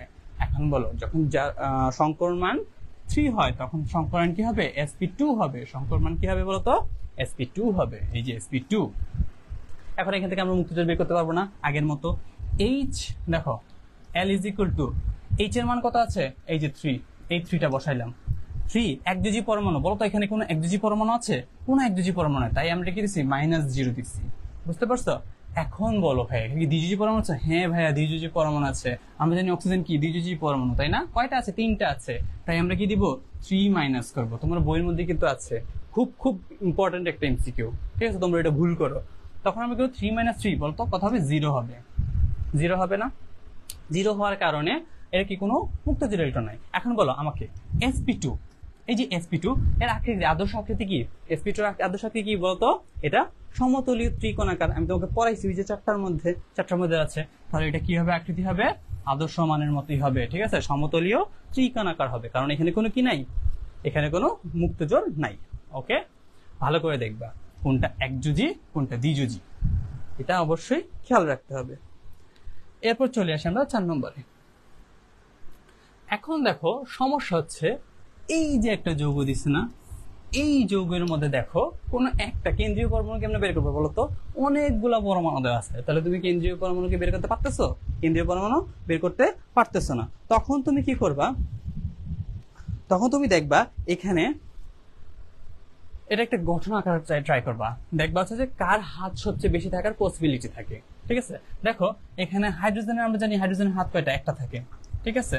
তারপর কার্বনের কয়টা থাকে, কার্বনের থাকে হচ্ছে 2টা থাকতে পারে 4টা থাকতে পারে, হাইড্রোজেনের একটা, অক্সিজেনের 2টা, ঠিক আছে, তাইলে আমরা বুঝতেছি কার্বনে কয়টা থাকবে, 4টা থাকবে।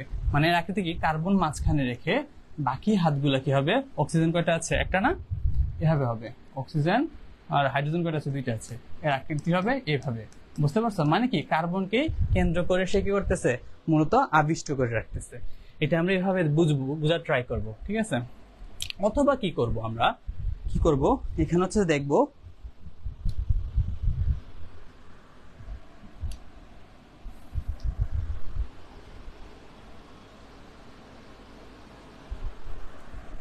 ঠিক আছে।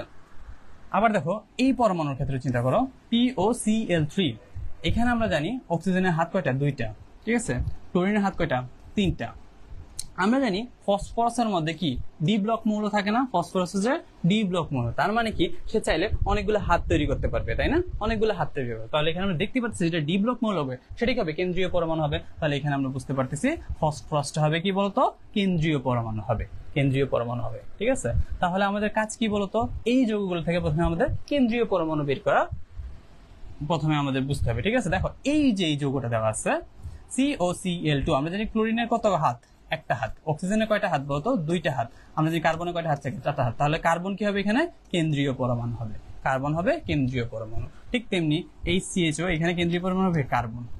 তোমরা কি বুঝতে পারছো, যখন একাধিক পরমাণু থাকবে দেখে তুমি ভয় পেয়ে যাবে না, তখন তুমি কি করে চিন্তা করবা কার হাত সবচেয়ে বেশি বেশি থাকতে পারে, বুঝতে পারছো, সেটা কি তো কেন্দ্রীয় পরমাণু আমরা রাখবো, বুঝতে পারছো। তখন আমরা দেখবো প্রথমে চিন্তা করবো এটি ডি ব্লক মৌল কিনা, আমরা যদি ডি ব্লক মৌলের অনেকগুলো খালি ঘর থাকে তাহলে সে ইচ্ছা মতো সে কি এখান থেকে সে কি ধরতে পারবে। আবার যখন জটিল যৌগ চিন্তা করবো, জটিল যৌগ সংকরণ, তখন আমরা বলবো ডি ব্লক মৌলটা কি হবে বলতো, এখানে কেন্দ্রীয় পরমাণু হবে। ওকে, আচ্ছা, এবার আমরা দেখবো যার হাত বেশি থাকবে সেটাকে আমরা কেন্দ্রীয় পরমাণু আমরা হিসেবে চিন্তা করব। ওকে,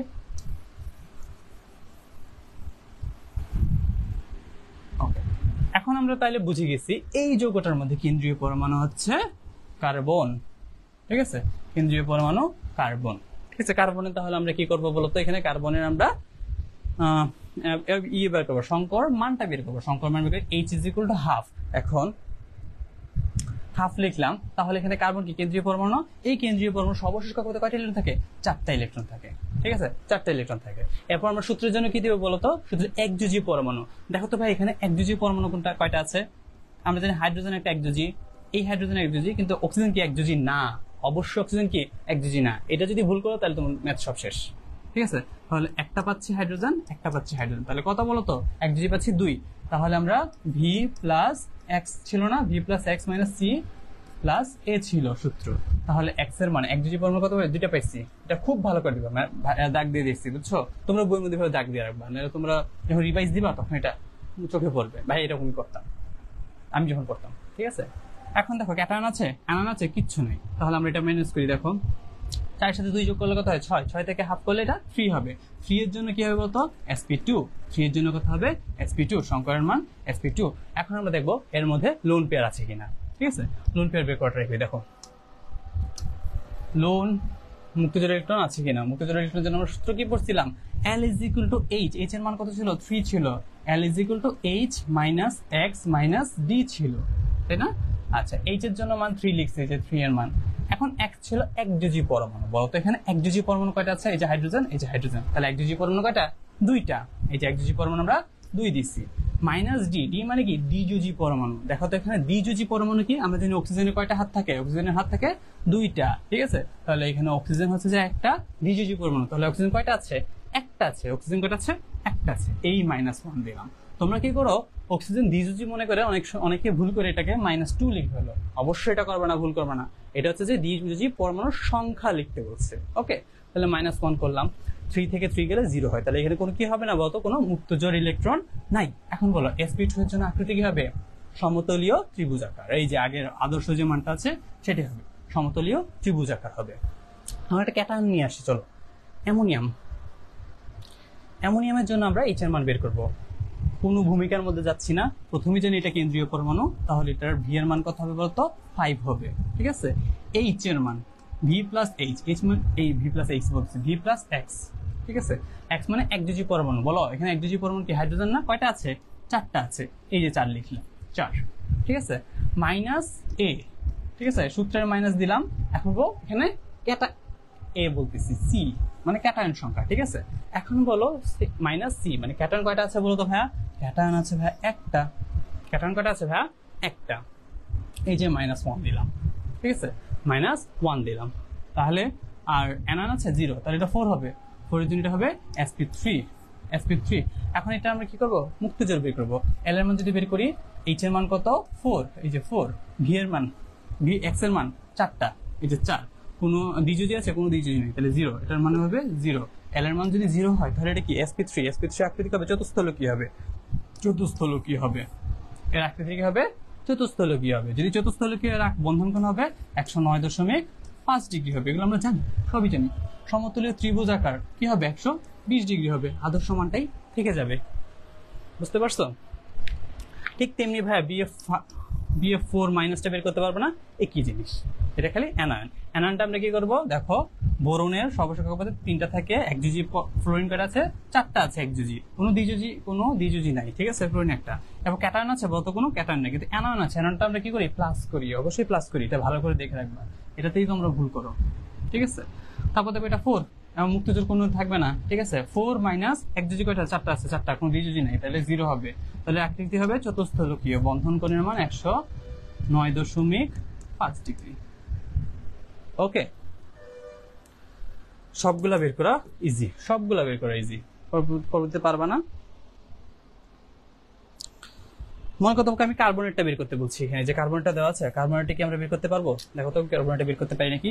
কার্বনের আমরা কি এইচ এর মানটা বের করব, হাফ। বলো ভি এর মান কত হবে? কার্বনের সর্বশেষ কক্ষপথে কয়টা ইলেকট্রন থাকে? 6টা ইলেকট্রন থাকে। ভুল বলছি? 4টা ইলেকট্রন থাকে সর্বশেষ কক্ষপথে, 4টা ইলেকট্রন থাকে। এই যে 4 দিলাম, 4 প্লাস একযোজী ইলেকট্রন। বলতে একযোজী ইলেকট্রন আছে ভাইয়া? এখানে কিন্তু অক্সিজেন কিন্তু একযোজী না, অক্সিজেন দ্বিযোজী। তাহলে এটা কত হবে? 0 হবে, ঠিক আছে। কোনো ক্যাটায়ন আছে এটার মধ্যে বলতো ভাইয়া? কোনো ক্যাটায়ন না, তাহলে -0 হবে, ঠিক আছে। এখন বলতো ভাই অ্যানায়ন আছে? হ্যাঁ ভাই অ্যানায়ন আছে। কত আছে? 2টা আছে, তাহলে +2 হবে, +2 হবে। ওকে, +2। কারণ এটা আমরা করি, চলো। 4 + 2 কত হবে বলতো? 4 + 2 হচ্ছে 6। হ্যাঁ 6 থেকে হাফ করলে এটা হবে 3 এর জন্য এটাকে হবে sp2। ওকে, 4 এর জন্য হবে এটা sp2। এভাবে আমরা সবগুলোর বের করার ট্রাই করব। ওকে, আচ্ছা, এগুলো যতগুলো পড়ছি আমরা sp3 এর মধ্যে সীমাবদ্ধ থাকছি, তাই না? sp3 পর্যন্ত গেছি। এখন কতগুলো আছে না ভাইয়া sp3d2, এগুলোর আকৃতি কেমন হবে? চলো এগুলোর আকৃতি একটু আমরা দেখার ট্রাই করি।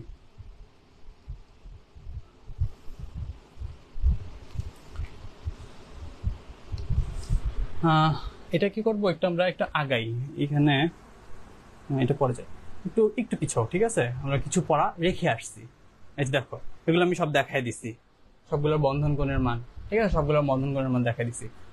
আকৃতি কি হবে দেখাই দিছি, পড়তে হবে। তারপর এই যে চার্টটা আছে, এটা খুবই ইম্পর্টেন্ট এবং খুব সুন্দর করে তোমাদেরকে এটা আমরা বুঝাই দিছি। এখন তুমি কি করবা? ওই চার্টটা কই, আকৃতি কেমন হবে একটু দেখাই দিই, আমরা তো পরবর্তীতে ঝামেলায় পড়বো। কই ছিল?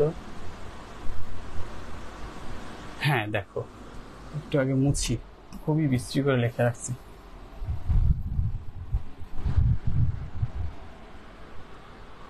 হ্যাঁ দেখো,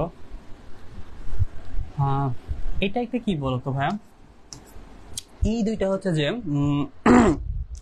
যে আমরা অর্গানিক কেমিস্ট্রিতে পড়ছি, তাই না? এগুলো হচ্ছে যে জৈব যৌগের ক্ষেত্রে আমরা কি করি? যখন আমরা জৈব যৌগের ক্ষেত্রে সংকরণ বের করার ট্রাই করি, তখন আমরা কি করি? এটাকে একটু আঁকো, দেখো এই যে এটা আমরা কি ইথেন দেওয়া আছে, কার্বন কার্বন দ্বিবন্ধন, এখানে হাইড্রোজেন আছে, এখানে হাইড্রোজেন আছে। আচ্ছা, আমরা এর আগে পড়ছি, তাই না? আমরা এই যে সংকরণের পর আগেই পড়ছিলাম, সংকরায়ন সবসময় কি হয় বলতো? সিগমা বন্ধনের মধ্যে হয়, কখনো পাই বন্ধনের মধ্যে কি হয় না? সংকরায়ন হয় না, মনে থাকবে। সংকরায়ন সবসময় কি হয়? সিগমা বন্ধনের মধ্যে হয়। তাহলে দেখো এইখানে কার্বন এবং কার্বনের মধ্যে আমি মনে করো আমি কার্বনের সংকরায়নটা তোমাকে বের করতে বলছি, ঠিক আছে? তুমি ওইভাবে বের করতে পারো, ঠিক আছে। ওইভাবে ঝামেলা হয় তখন আমরা এঁকে ফেলবো। একে আমরা দেখবো এই কার্বনের মধ্যে কয়টা সিগমা বন্ধন আছে, আমরা জানি যখন দ্বিবন্ধন থাকে, দ্বিবন্ধনের মধ্যে একটা কি হয়? পাই বন্ধন, আরেকটা হয় সিগমা বন্ধন। এটা আমরা সবাই জানি, জানার কথা, ঠিক আছে। আমরা একটা সিগমা বন্ধন কাউন্ট করব। এই কার্বনে দেখো তাহলে কয়টা সিগমা বন্ধন আছে? কয়টা আছে বলতো? 1 2 3, বুঝতে পারছো? 1 2 3টা সিগমা বন্ধন আছে। ওকে, কার্বন আর কার্বন দুইটা বন্ধন, ঠিক আছে। দুইটা বন্ধনের মধ্যে আমরা দেখবো এর সিগমা বন্ধন করা আছে 1টা 2টা, আর এখানে একটা পাই একটা সিগমা, তাহলে এটা কি হবে একটা মতো সিগমা কাউন্ট করবো, তাহলে 3টা। তাহলে এর সংকর মান আমরা লিখবো 3।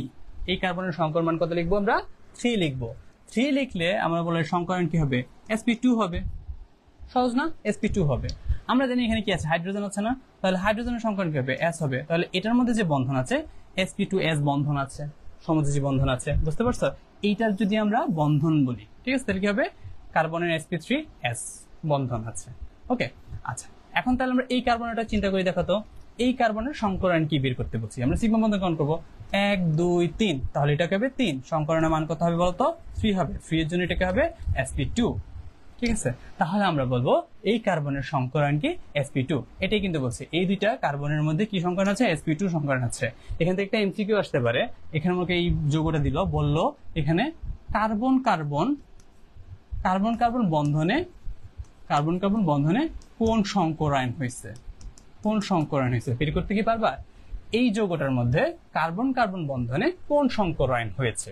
এখানে দেখো কার্বনের কার্বনে কি সংকরণ হয়েছে বলতো? এই কার্বনের সংকরণ আমরা দেখতেই পাচ্ছি sp3, এই কার্বনে কি sp3, তাহলে এটা কোন সংকরণ হচ্ছে বলতো? sp2, সরি sp3 না, sp2 সংকরায়ন হয়েছে। এখান থেকে আরো একটা কোশ্চেন বলতে পারে, এই যৌগটার মধ্যে কার্বন হাইড্রোজেনের মধ্যে বন্ধনে, কার্বন হাইড্রোজেন বন্ধনে কোন সংকরায়ন হয়েছে বলতো? কার্বনের মধ্যে কোন সংকরণ হয়েছে? sp2, কার্বন হচ্ছে sp2 আর কি হাইড্রোজেন কি s, sp2s সংকরায়ন হয়েছে, ঠিক আছে। কোশ্চেন থাকবে এই বন্ধনে কোন সংকরায়ন হয়েছে, ঠিক আছে। মনে করো অপশনে এইটা দেওয়া আছে, আরেকটা অপশনে মনে করো এটা দেওয়া আছে sp2, দুইটা কি দেখতে একই রকম লাগছে না, কিন্তু দুইটা কিন্তু একই না। বলছে এই বন্ধনে কোন সংকরণ, তাহলে কার্বনটা আগে আছে না, কার্বনের সংকরণ আগে লিখতে হবে sp2 হাইড্রোজেনের s, বুঝছো? তাহলে আমরা এটা দাগাইতে হবে, এটা দাগাইলে ভুল হবে, বুঝতে পারছো? এমসিকিউ ভাবে আসে, এভাবেই বুঝে লিখতে হবে, বুঝতে পারছো? যদি বলে কার্বন কার্বন বন্ধনে, এই যুগে কার্বন কার্বন বন্ধনে কোন সংকরণ? sp2 সংকরণ হয়েছে। কার্বন হাইড্রোজেন বন্ধনে, এই যুগে কার্বন হাইড্রোজেনে কোন সংকরণ হয়েছে? sp2s সংকরণ হয়েছে। দেখতে পাচ্ছি কার্বনে হচ্ছে sp2 আর হাইড্রোজেনে কি, আমরা হাইড্রোজেনের সবসময় কি হয়? s হয়, তাহলে sp2s সংকরণ হয়েছে। ওকে, বন্ধনের মধ্যে সংকরণ আমরা করে ফেলছি। এই গেল হচ্ছে যে জৈব যৌগের ক্ষেত্রে, এটা একটা জৈব যৌগ, এটা তোমরা বের করতে পারবা না। এখানে আমরা কি করব? আঁকবো। এটা একটা জৈব যৌগের মধ্যে আমি বলছি কি সবসময় আমরা সিগমা বন্ধন কাউন্ট করব। তাহলে এই কার্বনের সিগমা বন্ধন কয়টা আছে? 1টা 2টা, ঠিক আছে। আর বাকি দুটো কি বলতো ভাইয়া? পাই বন্ধন আছে। ভুল করবা না, যখন ডাবল বন্ধ বা ট্রিপল বন্ধ থাকে তার মধ্যে একটা সিগমা থাকে আর বাকিগুলা কি থাকে? পাই থাকে। একটা সিগমা থাকে আর বাকিগুলো কি থাকে? পাই থাকে। তাহলে এখানে কি বলতো? এখানে কয়টা সংকরণ মান কত বলতো? 2 এর জন্য সংকরণ হবে sp। এই কার্বনে কি হবে? সংকরণ মান আগের মতো, এখানে একটা হাইড্রোজেন সিগমা বন্ধ করে আছে, 1টা 2টা, তাহলে সংকরণ মান 2, এর মান কি হবে? সংকরণ হবে sp। তাহলে আমরা যদি বলি এই যুগে কার্বন কার্বন বন্ধনে কোন সংকরণ আছে? sp সংকরণ হয়েছে, ঠিক আছে। এখানে শুধু কার্বনের কি সংকরণ হয়েছে? sp সংকরণ হয়েছে। বুঝতে কি পারছো? আমরা কিন্তু জৈব যৌগের মধ্যে কিভাবে বের করব তা করে ফেলছি। এখন এইটা যে আঁকা, এই আঁকাটা না মানে এখন দেখতে কঠিন লাগতেছে, যখন তুমি জৈব যৌগ পড়ে ফেলবা তখন এগুলো পানিবাদ, এগুলো আঁকা আঁকি খুবই পানিবাদ, বুঝতে পারছো? জৈব যৌগের মধ্যে কিভাবে বের করবো এটা আমাদের পড়া হয়ে গেল। এখন আমরা কি করব? বাকিগুলো একটু দেখার চেষ্টা করি। দেখো sp2d সংকরায়ন, দেখো এটা একটা জটিল যৌগ না, তাই না ভাইয়া? এটা একটা জটিল যৌগ। আমি জটিল যৌগের সংকরায়নগুলো কিন্তু তোমাকে দেখাই দিছিলাম, মনে কি আছে? জটিল যৌগ কিভাবে সংকরায়ন বের করে পারার কথা। আগে একটু রিভাইজ দিতে হবে, একটু রিভাইজ দিয়ে দিই। চলো, জটিল যৌগের মধ্যে আমরা কিভাবে সংকরায়ন করে থাকি। মনে করো জটিল যৌগ হিসেবে আমি একটা দিছি FeCN6 4-, এই যৌগ আমি বললাম এই জটিল যৌগের মধ্যে কোন সংকরণ হয়েছে, ঠিক আছে। কোন সংকরণ বলতে আমরা দেখবো এটার মধ্যে কেন্দ্রীয় পরমাণু কি, মানে কেন্দ্রীয় পরমাণু কি? আয়রন না, মানে আয়রনের মধ্যে তো সংকরায়ন হবে, বুঝতে কি পারছো? আয়রনের মধ্যে সংকরায়ন হবে, আয়রনের মধ্যে সংকরায়ন। এখন আমরা তাহলে এটা একটা জটিল যৌগ দেওয়া আছে, জটিল যৌগের মধ্যে আমরা জানি কেন্দ্রীয় পরমাণু কি একটা হয় না? দেখো এখানে আয়রন কি আছে? একটা আছে। তাহলে আয়রন কি এখানে বলতো? এখানে আয়রন হচ্ছে কেন্দ্রীয় পরমাণু। তাহলে আমরা কেন্দ্রীয় পরমাণুর জারণ সংখ্যা বের করবো প্রথমে। আমি সব আগে যেভাবে করছি ওইভাবেই করাচ্ছি। তাহলে আমরা এর জারণ মানটা বের করি। তাহলে এক্স, এফ এর জায়গায় আমরা জারণ মান যাই না, তাহলে এক্স ধরলাম। সিএন কত বলতো? আমরা জানি সিএন এর জারণ মান -1। ঠিক আছে, সিএন এর কত বলতো? -1। তাহলে কয়টা আছে? 6টা আছে, -6 হবে। ঠিক আছে, 6 কে 6 ইজ ইকুয়াল টু কত হবে? উপরে -4। এটা দেখাই দিচ্ছি, এখন এত ব্যাখ্যা দেওয়ার কিছু নাই, তাই না? তাহলে এক্স এর মান কত হবে? +2। ঠিক আছে, তার মানে কি এখানে কি বলতো? Fe2+ আছে। এখানে কি আছে? Fe2+। Fe2+, আয়রন জানি 26। Fe2+ এর যখন তুমি ইলেকট্রন বিন্যাস করবা তখন তুমি এরকমই দেখবা, আর্গন থাকে, আর কি থাকে? 3d6 থাকে, 4s2 থেকে 2টা ইলেকট্রন চলে যায়। এখন 3dটা এটা কি হবে বলতো? আমরা 3d এর ঘরের মধ্যে কিভাবে থাকার কথা বলতো? 3d ঘর কয়টা? 5টা থাকে, তাই না? 1 2 3 4 5, 1 2 3 4 5, 5টা ঘর থাকে। 5টা ঘরের মধ্যে প্রথমে কি হয়? একক বন্ধনে যায়, একক ইলেকট্রন যায়, পরে কি হয় বলতো? ডাবল করে যায়, এরকম থাকার কথা। এখন দেখো আমি বলছি, যখন একটা কেন্দ্রীয় পরমাণুর সাথে কি আছে? একটা সায়ানাইড চলে আসে। সায়ানাইড তাহলে এখানে কি বলতো? লিগ্যান্ড। আমরা তো এটা আগে তো পড়ছি। তাহলে এখানে এটা হচ্ছে কেন্দ্রীয় পরমাণু, কেন্দ্রীয় পরমাণু, আর এটা হচ্ছে যে লিগ্যান্ড। আমরা চিনি লিগ্যান্ড, কিন্তু চেনার কথা, এতবার পড়াইছি জটিল যৌগ, তাই না? সায়ানাইড হচ্ছে লিগ্যান্ড। এখন কথা হচ্ছে বলতো ভাইয়া, সায়ানাইডটা কি শক্তিশালী লিগ্যান্ড নাকি দুর্বল লিগ্যান্ড? পড়াইছি কিন্তু সায়ানাইড হচ্ছে একটা শক্তিশালী লিগ্যান্ড। সায়ানাইড মাইনাস হিসেবে আছে। সায়ানাইড এভাবে লিখবা, যেহেতু সায়ানাইড একটি শক্তিশালী লিগ্যান্ড, শক্তিশালী লিগ্যান্ড, তাই এই যৌগে লিগ্যান্ড, সুতরাং FeCN6 যৌগে Fe2+ এর ইলেকট্রন বিন্যাস কি হবে? ওই আগের মতো লিখবা, আয়রন, আর্গন, এটা হচ্ছে 2+, এটা হচ্ছে 26, আর্গন গেল 3dটা এভাবে আঁকবা, ঘর আঁকলাম। এখন বলো, আমরা জানি যখন শক্তিশালী লিগ্যান্ড কি হবে? আয়রনের মধ্যে চলে আসে, তখন এটার মধ্যে কি হয়? ইলেকট্রন গুলা কি জোড়ায় জোড়ায় চলে আসে, বেজোড় থাকার কথা না, তখন এগুলো কি জোড়ায় জোড়ায় চলে আসে। 3টা ঘর, 5টা ঘর, 1 2 3 4 5, এটা আমি পড়াইছি, বারবার পড়াইছি। যখন শক্তিশালী লিগ্যান্ড চলে আসছে, সায়ানাইডটা শক্তিশালী লিগ্যান্ড, তখন এটা কি হবে? আর কি বেজোড় থাকবে না। তাহলে এখানে 2টা, এখানে 2টা, এখানে 2টা চলে আসে। তাহলে কি এই 2টা ঘর কি খালি থাকতেছে না? আচ্ছা, ওই বেশি দূরে লিখে ফেলেছি, কি যে করতেছি। আচ্ছা, আয়রন 3d পরে 4s অরবিটাল খালি আছে, 4p খালি আছে, তাই না? এভাবে খালি আছে। তাহলে এখানে কয়টা আছে বলতো? 1 2 3 4 5, গুড, 5টা। এখানে এস এর জন্য একটা, এটার জন্য 3টা। এখন এখানে 2টা করে আছে, 2টা করে আছে, 6টা হয়ে গেল। এখন কি হবে? সায়ানাইড আসবে। বলতো সায়ানাইড কত ছিল? 6টা ছিল সায়ানাইড। তাহলে সায়ানাইড এগুলো দিব, সায়ানাইড মাইনাস 2টা ইলেকট্রন, সায়ানাইড 2টা গেল, 3টা গেল, 4টা গেল, 5টা গেল, 6টা গেল। বুঝতে পারছো? তখন এখন দেখো এখানে কি সংকরণ হয়েছে বলতো? দেখো ডি এর মধ্যে প্রথমে 2টা, ঠিক আছে, ডি আগে আছে না, তাহলে আমরা ডিটা আগে লিখবো। ডি এর মধ্যে কয়টা করে গেছে? 2টা করে সায়ানাইড গেছে, তাহলে D2 একটা S, D2S। পি এর মধ্যে গেছে 3টা গেছে, D2sp3।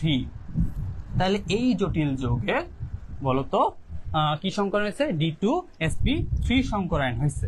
ওকে, এখন তোমাকে একটু দেখাই, সায়ানাইডের পরিবর্তে মনে করো আমরা একটা দুর্বল লিগ্যান্ড নিলাম, যেমন মনে করো FeCl6 4-, তখন কি হয় বলতো? আয়রন 2+ থাকবে, এটার মধ্যে আয়রন 2+ হয়, ঠিক আছে, 26 হয়।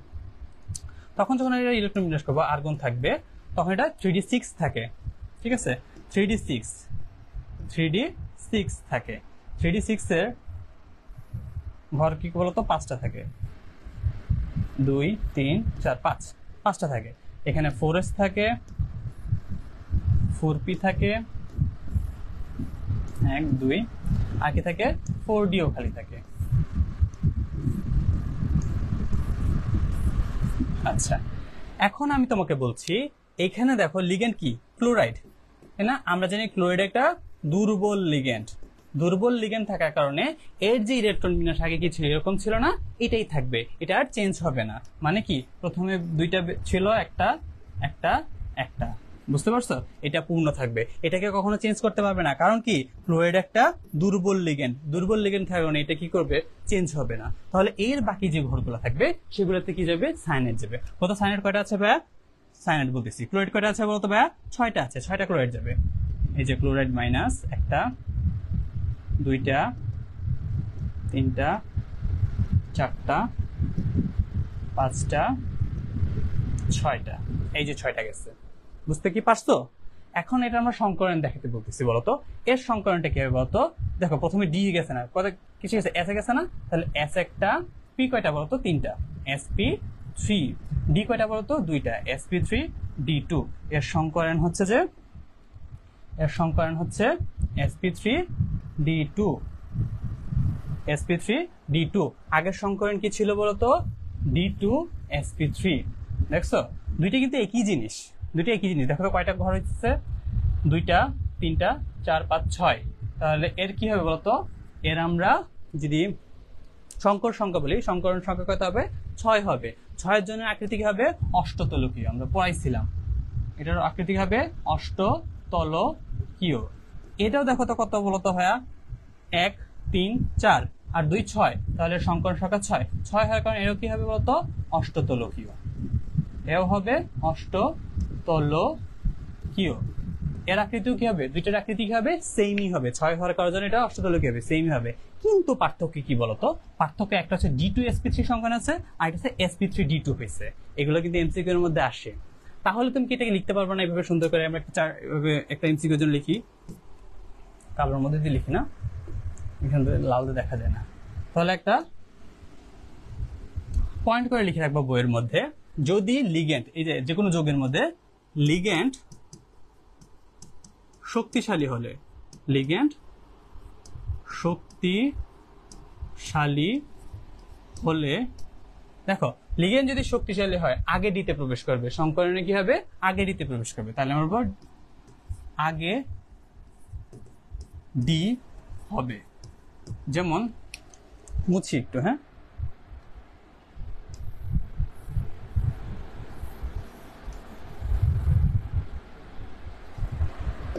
আগে ডি হবে।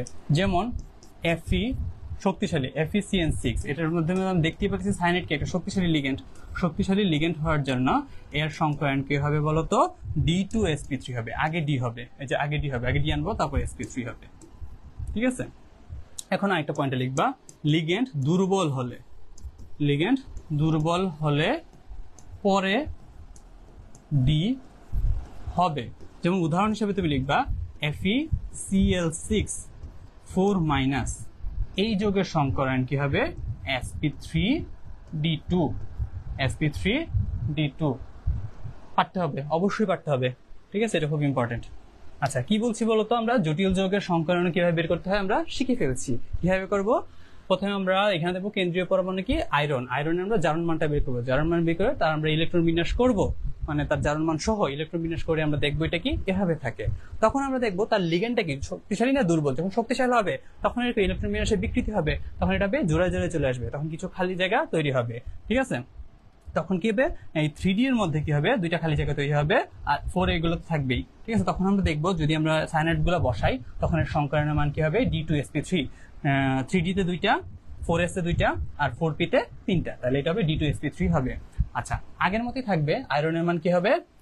কি ছিল এখানে বলতো? এখন আমরা মনে করতেছো এই যৌগটার ক্ষেত্রে বের করবো, তখন আমরা এটার মধ্যে জারণ মানটা দেখবো, কেন্দ্রীয় পরমাণু আয়রন, আয়রনের জারণ মান 2+, এর ইলেকট্রন বিন্যাস করবো, দেখবো এটা আগের মধ্যে থাকবে। কেন থাকবে বলতো? এখানে যে লিগ্যান্ডটা থাকবে এটা দুর্বল লিগ্যান্ড থাকার কারণে এটা কি হবে? পরবর্তীতে এটার কোনো চেঞ্জ করতে পারবে না, 3D এর কোনো বিকৃতি করতে পারবে না, এটা আগের মধ্যে থাকবে। 4s 4p 4d তে ঢুকে যাবে। যেহেতু এটা ডিটা পরবর্তীতে গেছে তাই এটা আমরা সংকরণ কি হবো? sp3d2। এবং এর কি সংকরণ মান 6 এর কারণে এর আকৃতি হবে অষ্টতলকীয়, ঠিক আছে? এখন দেখবো আমরা অষ্টতলকীয়গুলো আকৃতি কিভাবে হয়, বুঝাইতে পারছি? খুব ইম্পর্টেন্ট, ঠিক আছে, জটিল যৌগের ক্ষেত্রে। তাহলে আমরা জটিল যৌগ এটাও কি বের করতে পারবো না? একইভাবে বের করবা, বের করে দেখবা এটা হবে সমতলীয় বর্গাকার হবে, মানে এটা হবে sp2d হবে। এখানে আমি তোমাকে দেখাইছি sp2 যদি d হয় তাহলে এটা হবে বর্গাকার হবে, এটা সংকরণ হবে sp2d হবে। ওকে, আচ্ছা এখন আমরা দেখব ত্রিকোণাকার ডি পিরামিডীয়, এটা হবে PCl5। দেখো sp3d, এখানে সংকর মান কত বলতো? এটা সংকর মান কিন্তু 4 ছিল, ঠিক আছে, 4 ছিল, এই জন্য এটা বর্গাকার হচ্ছে। এর সংকর মান হচ্ছে 5, ঠিক আছে। 5 যখন থাকবে যেমন PCl5, এর আকৃতিটা কিরকম হবে? ওকে, এখানে কি আঁকবো? আচ্ছা এখানে আঁকি, তোমাদের বুঝতে সুবিধা হবে। তোমরা খাতার মধ্যে নোট করবে এটা, বুঝছো? মানে এখানে আঁকতে গেলে মিস্ত্রি দেখাবে, তোমরা এটা খাতার মধ্যে নোট করো, তাই না? কেন সেটা এই এতটুকুই আছে, তোমরা খাতার মধ্যে নোট করো, ঠিক আছে। আমরা PCl5 এর অণুর গঠন দেখবো। এটার সংকরণ কি বলতো? sp3d। sp3d এর আমরা একটা প্রথমে एग्जांपल নিব, PCl5, বুঝছো?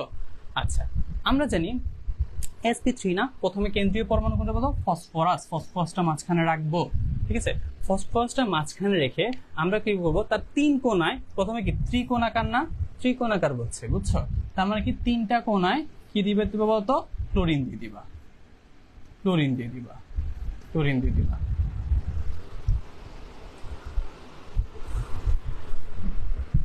এভাবে না, একে একটু সুন্দর করে রাখি আমি, হ্যাঁ 3 কোণায় থাকবো, 3 কোণাকে একটু সুন্দর করে আকার একটু ট্রাই করে দেখো। মনে করো পি দিলাম, এখানে এক পাশে আমরা ক্লোরিন দিলাম, এক পাশে ক্লোরিন দিলাম, এক পাশে ক্লোরিন দিলাম। এই দেখো ত্রিকোণাকার কিন্তু হয়ে গেছে, দেখো তো 3 কোণা হয়েছে না? এই যে 3 কোণা, ত্রিভুজ আকৃতি হয়েছে না?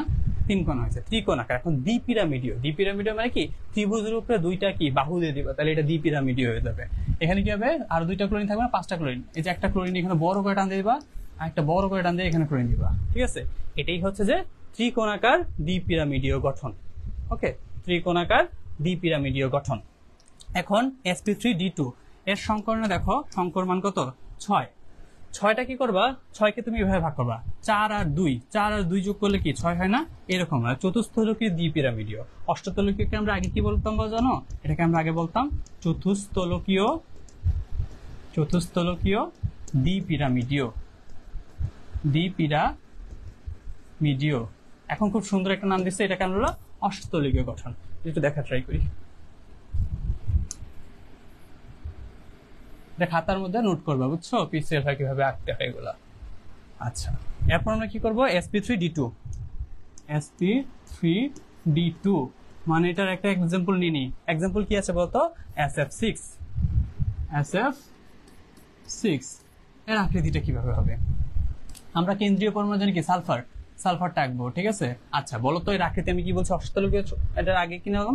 চতুস্থলকীয় দ্বিপিরামিডীয়, মানে এটা চতুর্ভুজ আঁকবা। এটা লাস্টে কি আছে? ফ্লোরিন আছে না? একটা ফ্লোরিন, এই যে ফ্লোরিন। দেখো এটা কি চতুর্ভুজ হয়ে গেল না ভাইয়া? এই যে দেখো ফোটা দিয়ে আমি কি চতুর্ভুজ দিয়ে দিলাম। ফোটা দিতে হবে কিন্তু, তার মানে বুঝাচ্ছ তুমি এটা চতুর্ভুজ, ঠিক আছে। চতুর্ভুজের উপরে দ্বিপিরামিডীয় মানে কি? এটা বড় করে একটা ফ্লোরিন দিয়ে দিবা, এদিকে একটা বড় করে একটা ফ্লোরিন দিয়ে দিবা। এটাকে আমরা বলি চতুস্থলকীয় দ্বিপিরামিড, অথবা এটাকে আমরা বলি অষ্টতলকীয় গঠন, ঠিক আছে। অষ্টতলকীয় গঠন এরকম হবে, প্রথমে একটা চতুর্ভুজ আঁকবা, তার উপরে 2 পাশে একটা ফ্লোরিন দিয়ে দিবা। ওকে, এরপর কি আছে বলতো? এই যে দেখো এই যে এটা সংকর মান আছে 7। 7টাকে তুমি কিভাবে করো? 5+2 এভাবে করো, 5+2 মানে কি? পঞ্চভুজীয় দ্বিপিরামিডীয়। নাম দেখেই বুঝতে পারতেছি এটা কি পঞ্চভুজীয় দ্বিপিরামিডীয়। প্রথমে কি কেন্দ্রীয় পরমাণু কি আয়রন থাকবে না? কেন্দ্রীয় পরমাণু এই যে দেখো এখানে আঁকতেছি, মনে করো কেন্দ্রীয় পরমাণু কি? আয়রন। এর চারপাশে কি থাকবে বলতো? ফ্লোরিন থাকবে। তাহলে কি পঞ্চভুজ বলছে না? পঞ্চভুজীয়, তাহলে পঞ্চভুজ আঁকো তো দেখি। এখানে একটা ফ্লোরিন দিলাম, ঠিক আছে, আর এখানে একটা ফ্লোরিন দিলাম, এখানে একটা ফ্লোরিন দিলাম, এখানে একটা ফ্লোরিন দিলাম। দেখো তো ভাই এটা কি পঞ্চভুজ হয় কিনা? এই যে 1 কোণা, 2 কোণা, 3 কোণা, 4 কোণা, 5 কোণা। কিভাবে আঁকছি বলতো? জাস্ট চতুর্ভুজ আঁকছি, এটার মাঝখানে একটা বড় করে F দিয়ে দিছি, তাহলে এটা কি পঞ্চভুজ হয়ে গেছে। আমরা কিন্তু রাইবোজোম যখন আঁকি, রাইবোজোমের আকারটা মনে আছে কি? রাইবোজোম বা হচ্ছে যে ফ্রুক্টোজ যখন আঁকি, ফ্রুক্টোজ কিভাবে পঞ্চভুজ আঁকি না? ওই একই জিনিস আঁকছি, বুঝছো? এই অক্সিজেনের জায়গায় আমি একটা লম্বা করে ফ্লোরিন দিয়ে দিছি। এখন কি হবে? দ্বিপিরামিডীয় না? এখানে একটা বড় করে টান দিয়ে একটা ফ্লোরিন দিত, এখানে একটা বড় করে টান দিয়ে একটা বাইরের দিক দিয়ে ফ্লোরিন দিত। এই যে এটা হচ্ছে যে পঞ্চভুজীয় দ্বিপিরামিডীয়, বুঝতে পারছো? আচ্ছা এই যে দেখো আমি একটু আগে এমসিকিউ এটা দেখাইছি না ভাইয়া? কখন D2sp3 হবে, কখন sp2d3 হবে? যখন লিগেন্ড কি হবে? শক্তিশালী লিগেন্ড হবে। শক্তি লিগ্যান্ড যখন কি হবে বলতো, শক্তিশালী হবে, আর যখন লিগ্যান্ড দুর্বল হবে তখন কি হবে, ডিটা পরে হবে। এর আকৃতি আমি একটু আগে দেখাইছি, এর আকৃতি কি হবে, অষ্টতলকীয় হবে। অষ্টতলকীয় মানে কি, একটু আগে চতুস্তলকীয়, দ্বিপিরামিডীয় যে আকৃতি, এটাই অষ্টতলকীয়। ঠিক আছে, এই এরকম আকৃতি হবে, এই যে এরকম আকৃতি হবে, অষ্টতলকীয়। ওকে ভাইয়া, আমাদের আঁকা আঁকি মোটামুটি শেষ। এখন দেখো ভাইয়া কি কি পড়াইছি, অনেক কিছু পড়ায় ফেলাইছি। দেখো আমরা সিরিয়ালি যাই। sp3 সংকরণ কিভাবে হয় এখন তুমি ব্যাখ্যা দিতে পারবা না, ভাই কিন্তু খুব সুন্দর করে দিচ্ছি, মিথেন দিয়ে বুঝাই দিচ্ছি, ভাই কিন্তু মিথেন দিয়ে বুঝাই দিচ্ছি। ঠিক আছে, আকৃতিটা এরকম হবে, এই যে বুঝাই দিচ্ছি। এই যে বইয়ের ভাষা অনেক কঠিন করে দেওয়া আছে, তুমি আমার মতো করে সহজ করে সুন্দর করে লিখে দিবা। ঠিক আছে, বন্ধন কোণের মানটা উল্লেখ করে দিবা। sp3 আমরা দেখাচ্ছি। আচ্ছা, এগুলা কেমনে করে, এগুলো আসে না। ঠিক আছে, দেখো অনেক ঝামেলা চিহ্ন দেওয়া আছে, এত ঝামেলা আমাদের যাবে না। ঠিক আছে, সহজ ভাবে দিবা। sp2 কিভাবে সংকরণ হয় ভাই পড়াইছি, sp কেমনে সংকরণ হয়, sp2 ইথিলিনে কিভাবে হয় দেখাইছি। ঠিক আছে, হ্যাঁ, এই যে 120 ডিগ্রি হয়ে থাকে sp2 এর ক্ষেত্রে, এবং এর বন্ধন কোণের মান আমরা যখন দেখবো, যখন কার্বন কার্বন দ্বিবন্ধন থাকে, কার্বন কার্বন একক বন্ধন অনেক দূরে থাকে, তখন দূরত্ব কত হয় জানো, 1.54 ন্যানোমিটার। তুমি যখন জৈব যৌগ পড়বা তখন এগুলো একদম মান মুখস্থ করে ফেলাবা। ঠিক আছে, যখন কার্বন কার্বন দ্বিবন্ধন থাকবে, দেখো এটা একটা দড়ি, যখন দুইটা দড়ি দিয়ে কার্বনটা অ্যাটাচ হবে তখন তার কি দূরত্ব কমে যাবে না, তাদের দূরত্ব কমে যাবে, তখন এটার মান হবে 0.134 ন্যানোমিটার। ঠিক আছে, এরকম আমরা পড়বো। তারপর কার্বন কার্বন ত্রিবন্ধন মানে 1.12, কার্বন কার্বন ত্রিবন্ধন হচ্ছে যে 0.120 ন্যানোমিটার। কেন বলতো, এই দেখো এটার মতো একটা বন্ধন, তার দূরত্ব দূর হবে। এখন যখন দুইটা দড়ি দিব তখন তার আরো কাছাকাছি হবে, তিনটা দড়ি দিব আরো কাছাকাছি হবে না, এই বন্ধন দূরত্বের মান কমতে থাকবে। ওকে, এগুলো পড়বা। আচ্ছা, sp সংকরণ পড়াইছি, sp সংকরণের উদাহরণ পড়াইছি, যে কার্বন কার্বন ট্রিপল বন্ড থাকবে। ঠিক আছে, কিংবা বেরিয়াম ক্লোরাইড কিভাবে তৈরি হবে, একই তুমি প্রথমে যে কি প্রসেস বলছি না, এই দুটার মধ্যে তুমি দেখবা কোনটা কেন্দ্রীয় পরমাণু, বেরিলিয়াম কেন্দ্রীয় পরমাণু। ঠিক আছে, BeCl2। ঠিক আছে, বেরিলিয়াম কেন্দ্রীয় পরমাণুর ইলেকট্রন বিন্যাস করবো, ইলেকট্রন বিন্যাস করে দেখবো হচ্ছে যে তার বাইরের কক্ষপথে কয়টা বেজোর ইলেকট্রন আছে, ওই বেজোর ইলেকট্রনের মধ্যে ক্লোরিন আসবে, তারপর হচ্ছে যে কি সংকরণ হবে। ঠিক আছে, এখানে কি সময় s এবং p অরবিটাল আমরা দেখবো যেটা বেজোর ইলেকট্রন থাকে, তাহলে s এবং p কি বেজোর ইলেকট্রন থাকার কারণে এই sp এর মধ্যে সংকরণ হবে, আগের মতোই আবল তাবল। ঠিক আছে, তারপর এরকম আছে যে দেখো sp থাকার কারণে আকৃতি কত হবে, 180 ডিগ্রি হবে। 180 ডিগ্রি মানে কি, একদম এটা যদি আমরা বেরিলিয়ামের মাঝখানটা নিই, এটা কি হবে বলতো, এরকম হবে। ঠিক আছে, এখন আমরা যদি ক্লোরিন কি p অরবিটাল না, তাহলে একটা ক্লোরিন দিয়ে এটারও কি হবে, ডাবল ডাম্বেল দিয়ে দিবা, ক্লোরিন দিয়ে ডাবল ডাম্বেল দিয়ে দিবা। এবং এদের বন্ধন কোণ দেখো 120 ডিগ্রি, কত হচ্ছে 180 ডিগ্রি, সরি 180 ডিগ্রি হচ্ছে। এভাবে দিবা, এভাবে ব্যাখ্যা নিতে না চাইলে তুমি এভাবে ব্যাখ্যা দিতে পারো, যেভাবেই দাও। ঠিক আছে, এখানে ক্লোরিন আছে, এখানে ক্লোরিন আছে, একই কথা। তুমি বলবা যে এই দুইটার মধ্যে কত বন্ধন দূরত্ব, 180 ডিগ্রি সংকরণের মান। এভাবে না আঁকতে চাইলে এভাবে রাখতে পারো, 2-3 নাম্বার দিবে।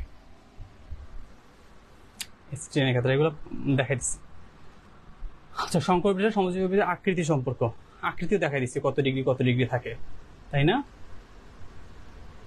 আচ্ছা, এটা তো দেখাইছি, যাই বেজোর ইলেকট্রন সংখ্যা কিভাবে বিকৃতি হয় এগুলো দেখাইছি। আকৃতি ও বন্ধন কোণের উপর নিঃসঙ্গী ইলেকট্রন যুগলের সম্পর্ক, এটাও তোমাকে দেখাই দিছি, তাই না? দেখাই দিছি কিন্তু কিভাবে হবে। যেমন এই যে দেখো পানির মধ্যে কয়টা বেজোর ইলেকট্রন থাকে, নিঃসঙ্গের 2টা থাকে, অ্যামোনিয়ার মধ্যে 2টা থাকে, তাহলে কোনটার বন্ধন কোণ বেশি হবে, কত, এটা হবে যে 104.5 সরি, এটা হবে 107 ডিগ্রি। ঠিক আছে, এটা হবে 104.5 ডিগ্রি। কেন হয়, 2টা বন্ধন জোড় থাকে, 2টো মুক্ত জোড় থাকে, দেখবা।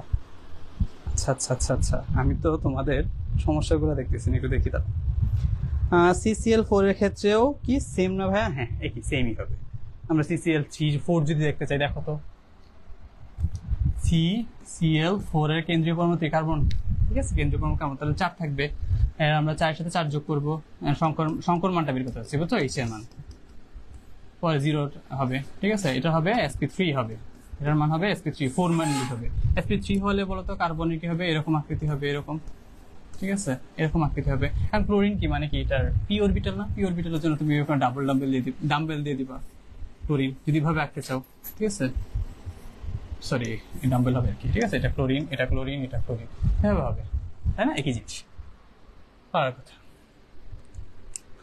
হ্যাঁ, 104 এই একই কথা বলা আছে। ঠিক আছে, এগুলো কিন্তু পড়া হয়ে গেছে, যেটা পড়ানো হয় নাই এটা আগাচ্ছি। এই যে হ্যাঁ, এই যে এই জিনিসগুলো একটু দেখা দিচ্ছে, দেখো চার্ট আছে, চারটার মধ্যে যাই তাহলে আমাদের সহজ হয়ে যাবে। এই দেখো এই চারটার মধ্যে কিছু ব্যতিক্রম আছে, এই ব্যতিক্রমগুলো আমরা একটু পড়ার ট্রাই করব।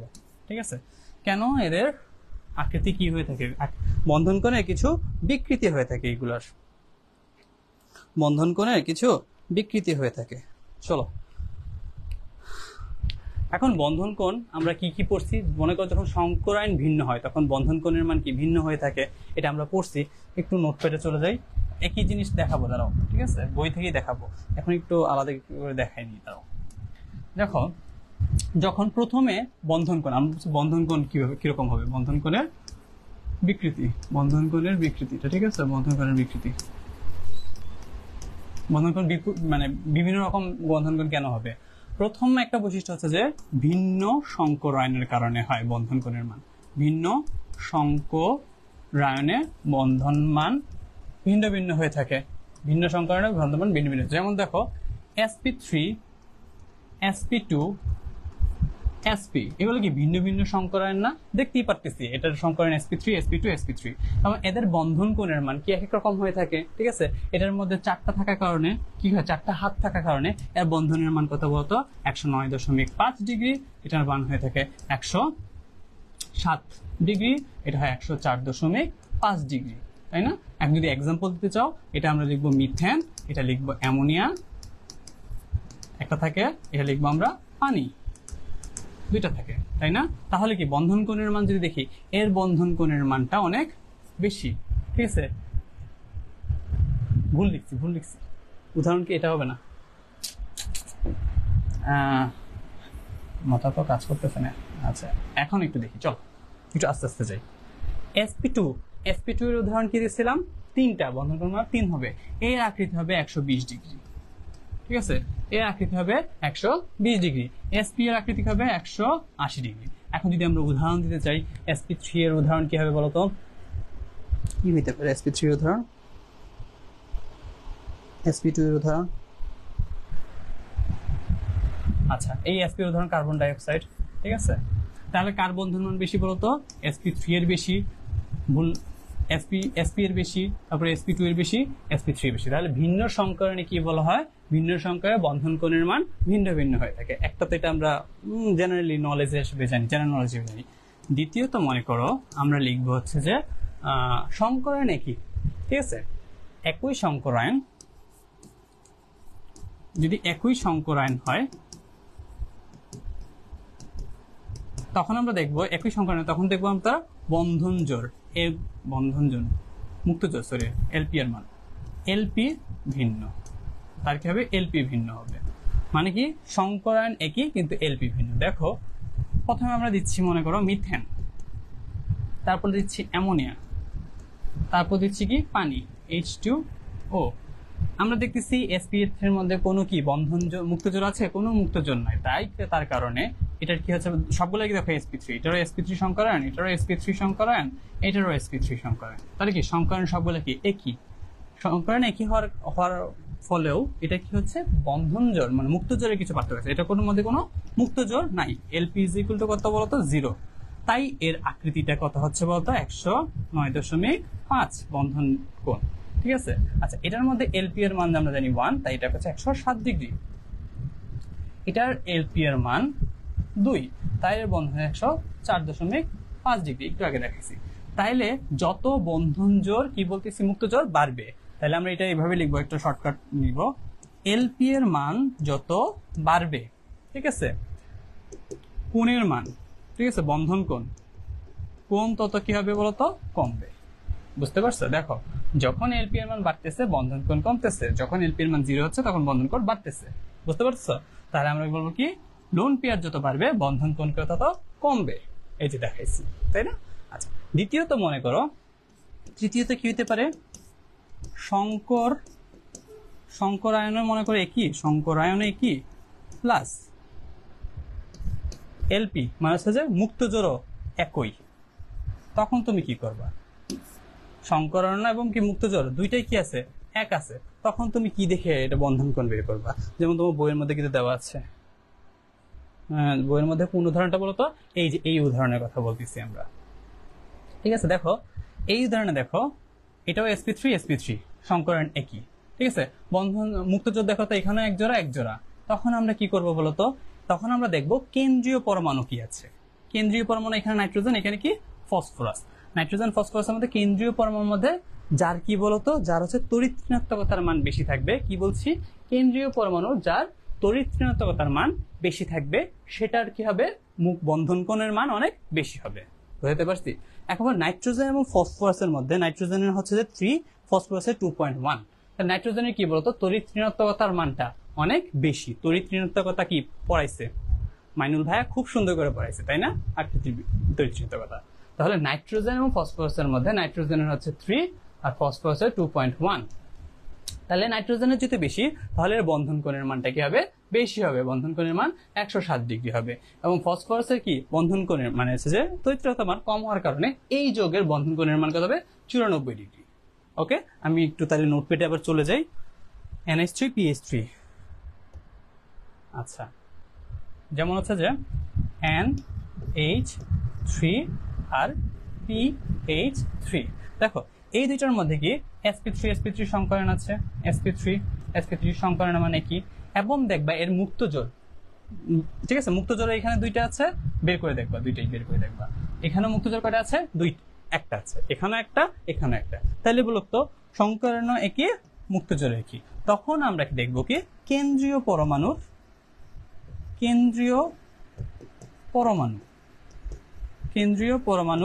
তড়িৎ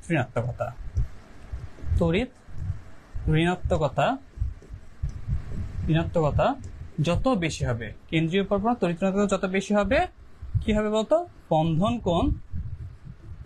বন্ধন কোণ তত বেশি হবে। এটা সমানুপাতিক। ওইটা দিয়েছিলাম ব্যস্তানুপাতিক, ঠিক আছে, ওইটা দেখাইছিলাম ব্যস্তানুপাতিক, আর এটা হচ্ছে যে সমানুপাতিক। দেখো এটা উপরে নিচে, ঠিক আছে, এটা হবে সমানুপাতিক। তার মানে এখন আমরা দেখব এই যে এখানে কেন্দ্রীয় নাইট্রোজেন, এখানে কেন্দ্রীয় পরমাণু ফসফরাস, নাইট্রোজেনের তড়িৎ ঋণাত্মকতার মান কত, নাইট্রোজেনের তড়িৎ ঋণাত্মকতার মান 3, ঠিক আছে। ফসফরাসের তড়িৎ ঋণাত্মকতার মান 2.1। তাহলে যার তড়িৎ ঋণাত্মকতার মান বেশি, তারটা কি হবে, বন্ধন কোণের মান বেশি হবে, ঠিক আছে। বন্ধন কোণের মান বেশি হচ্ছে না, 107 ডিগ্রি বেশি হবে, আর ওইটার মান কত হবে, 94 ডিগ্রি হবে। তাহলে যদি তোমার এটা অনুধাবনের মধ্যে কোশ্চেন আসে, NH3 এবং PH3 এর মধ্যে বন্ধন কোণের মান পার্থক্য হয় কেন, এটা 107 ডিগ্রি এবং 94 ডিগ্রি কেন হয়, তখন তুমি বলবা এর সংকরণে sp3, এর সংকরণে sp3, এর মুক্তজোড় একটা, এর মুক্তজোড় একটা, কিন্তু তখন আমরা দেখব কেন্দ্রীয় পরমাণুর তড়িৎ ঋণাত্মকতা কার বেশি, নাইট্রোজেনের বেশি। ফসফরাসের কত, 2.1।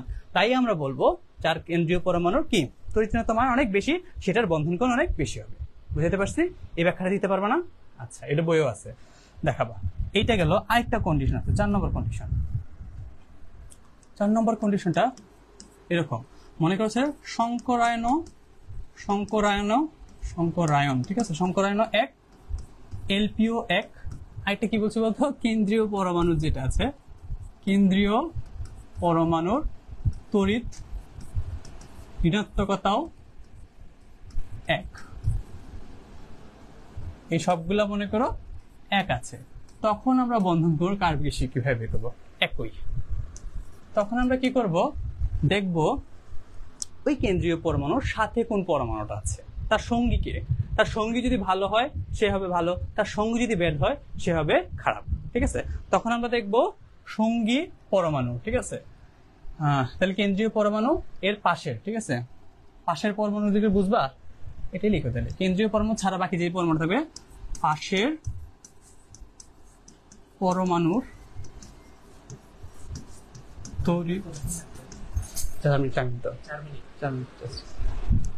কেন্দ্রীয় পরমাণুর তড়িৎ ঋণাত্মকতা, ঠিক আছে, পাশের পরমাণুর তড়িৎ ঋণাত্মকতা যত, আচ্ছা কি হবে, তড়িৎ ঋণাত্মকতা যত কম হবে, ঠিক আছে, বন্ধন কোণ তত বেশি হবে, ঠিক আছে। এটা কিন্তু ব্যস্তানুপাতিক, এটা কিন্তু ব্যস্তানুপাতিক। যেমন হচ্ছে যে আমরা মনে করো NH অ্যামোনিয়া নিলাম, আর মনে করো হচ্ছে যে NaCl3 নিলাম। দেখো এটাও sp3, এটাও sp3, এটারও বন্ধন মুক্তজোড় কয়টা আছে, একটা আছে, এটারও মুক্তজোড় একটা আছে, LP1, ঠিক আছে, এটা দেখো কেন্দ্রীয় পরমাণু একই, নাইট্রোজেন নাইট্রোজেন, তাহলে কি তড়িৎদ্রতা একই আছে না? এখন দেখো পাশের পরমাণুর আমরা কি হবে তড়িৎদ্রতা মান দেখবো। আমরা জানি হাইড্রোজেন কত বড়, তড়িৎদ্রতার মান 2.1, এখানে লিখে ফেলি হাইড্রোজেনের তড়িৎদ্রতা হাইড্রোজেন 2.1 এবং ক্লোরিনের তড়িৎদ্রতা 3.5 মনে হয়। ঠিক আছে, তোমরা একটু দেখে নিবা, ক্লোরিন অবশ্যই হাইড্রোজেনের থেকে বেশি হবে, 3.5 হবে, তাহলে এর মানটা বেশি না? এখন যার মানটা বেশি হবে, দেখো এটার কি হাইড্রোজেনের মান বেশি না, তাহলে সেটা হবে বন্ধন কোণ বেশি হবে। ঠিক আছে, তাহলে বন্ধন কোণ কার বেশি হবে? বন্ধন, আচ্ছা হ্যাঁ এটা বেশি, ঠিক আছে, এটা হচ্ছে যে তড়িৎদ্রতা মান বেশি, তাহলে বন্ধন কোণ অফ কার NCl3 এর মানটা কম হবে, কার থেকে? NH3। বুঝতে পারছো? তাহলে এই তিনটা কন্ডিশন তোমরা মনে রাখবা। এখন একটু আমি তোমাকে বইয়ের মধ্যে দেখাই দিই, সবগুলো দেখো আছে। হ্যাঁ যাও নিচের মধ্যে দেখো সবগুলো আছে। আচ্ছা দেখে নিও, ঠিক আছে, আমরা পরবর্তীতে এখান থেকে শুরু করবো, শনিবার সমাজজীবন বন্ধ শুরু করবো।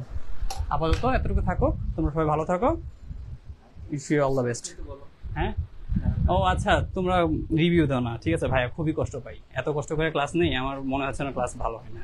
শুভ ভাই, মাইনুল ভাই সবাই খুব ভালো ভালো ক্লাস নেই, আমার কোনো রিভিউ থাকে না, তোমরা অবশ্যই রিভিউ দিও, ঠিক আছে, ভালো করে। হ্যাঁ কোর্সে অবশ্যই জয়েন করো তার ফ্রেন্ডদেরকে নিয়ে। ও হ্যাঁ, তোমাদের যত ফ্রেন্ড আছে, ফ্রেন্ড সার্কেলে যারা আছে, সবাইকে নিয়ে পড়াশোনা করতে হবে, পড়াশোনা কখনো একলা একলা করা যায় না, ঠিক আছে, ফ্রেন্ডদেরকে নিয়ে সবাই ঝাঁপায় পড়বা কেমিস্ট্রি 360-তে, ঠিক আছে। এখানে দেখতেই পারতেছো ভাইয়ের বই ধরে ধরে পড়াচ্ছি, ঠিক আছে, কোনো গাফিলতি হবে না, তোমাদের পড়ালেখা ভালো হবে, দোয়া করি, ঠিক আছে। ঠিক আছে, সমস্যা থাকলে বলবা, ওকে বাই।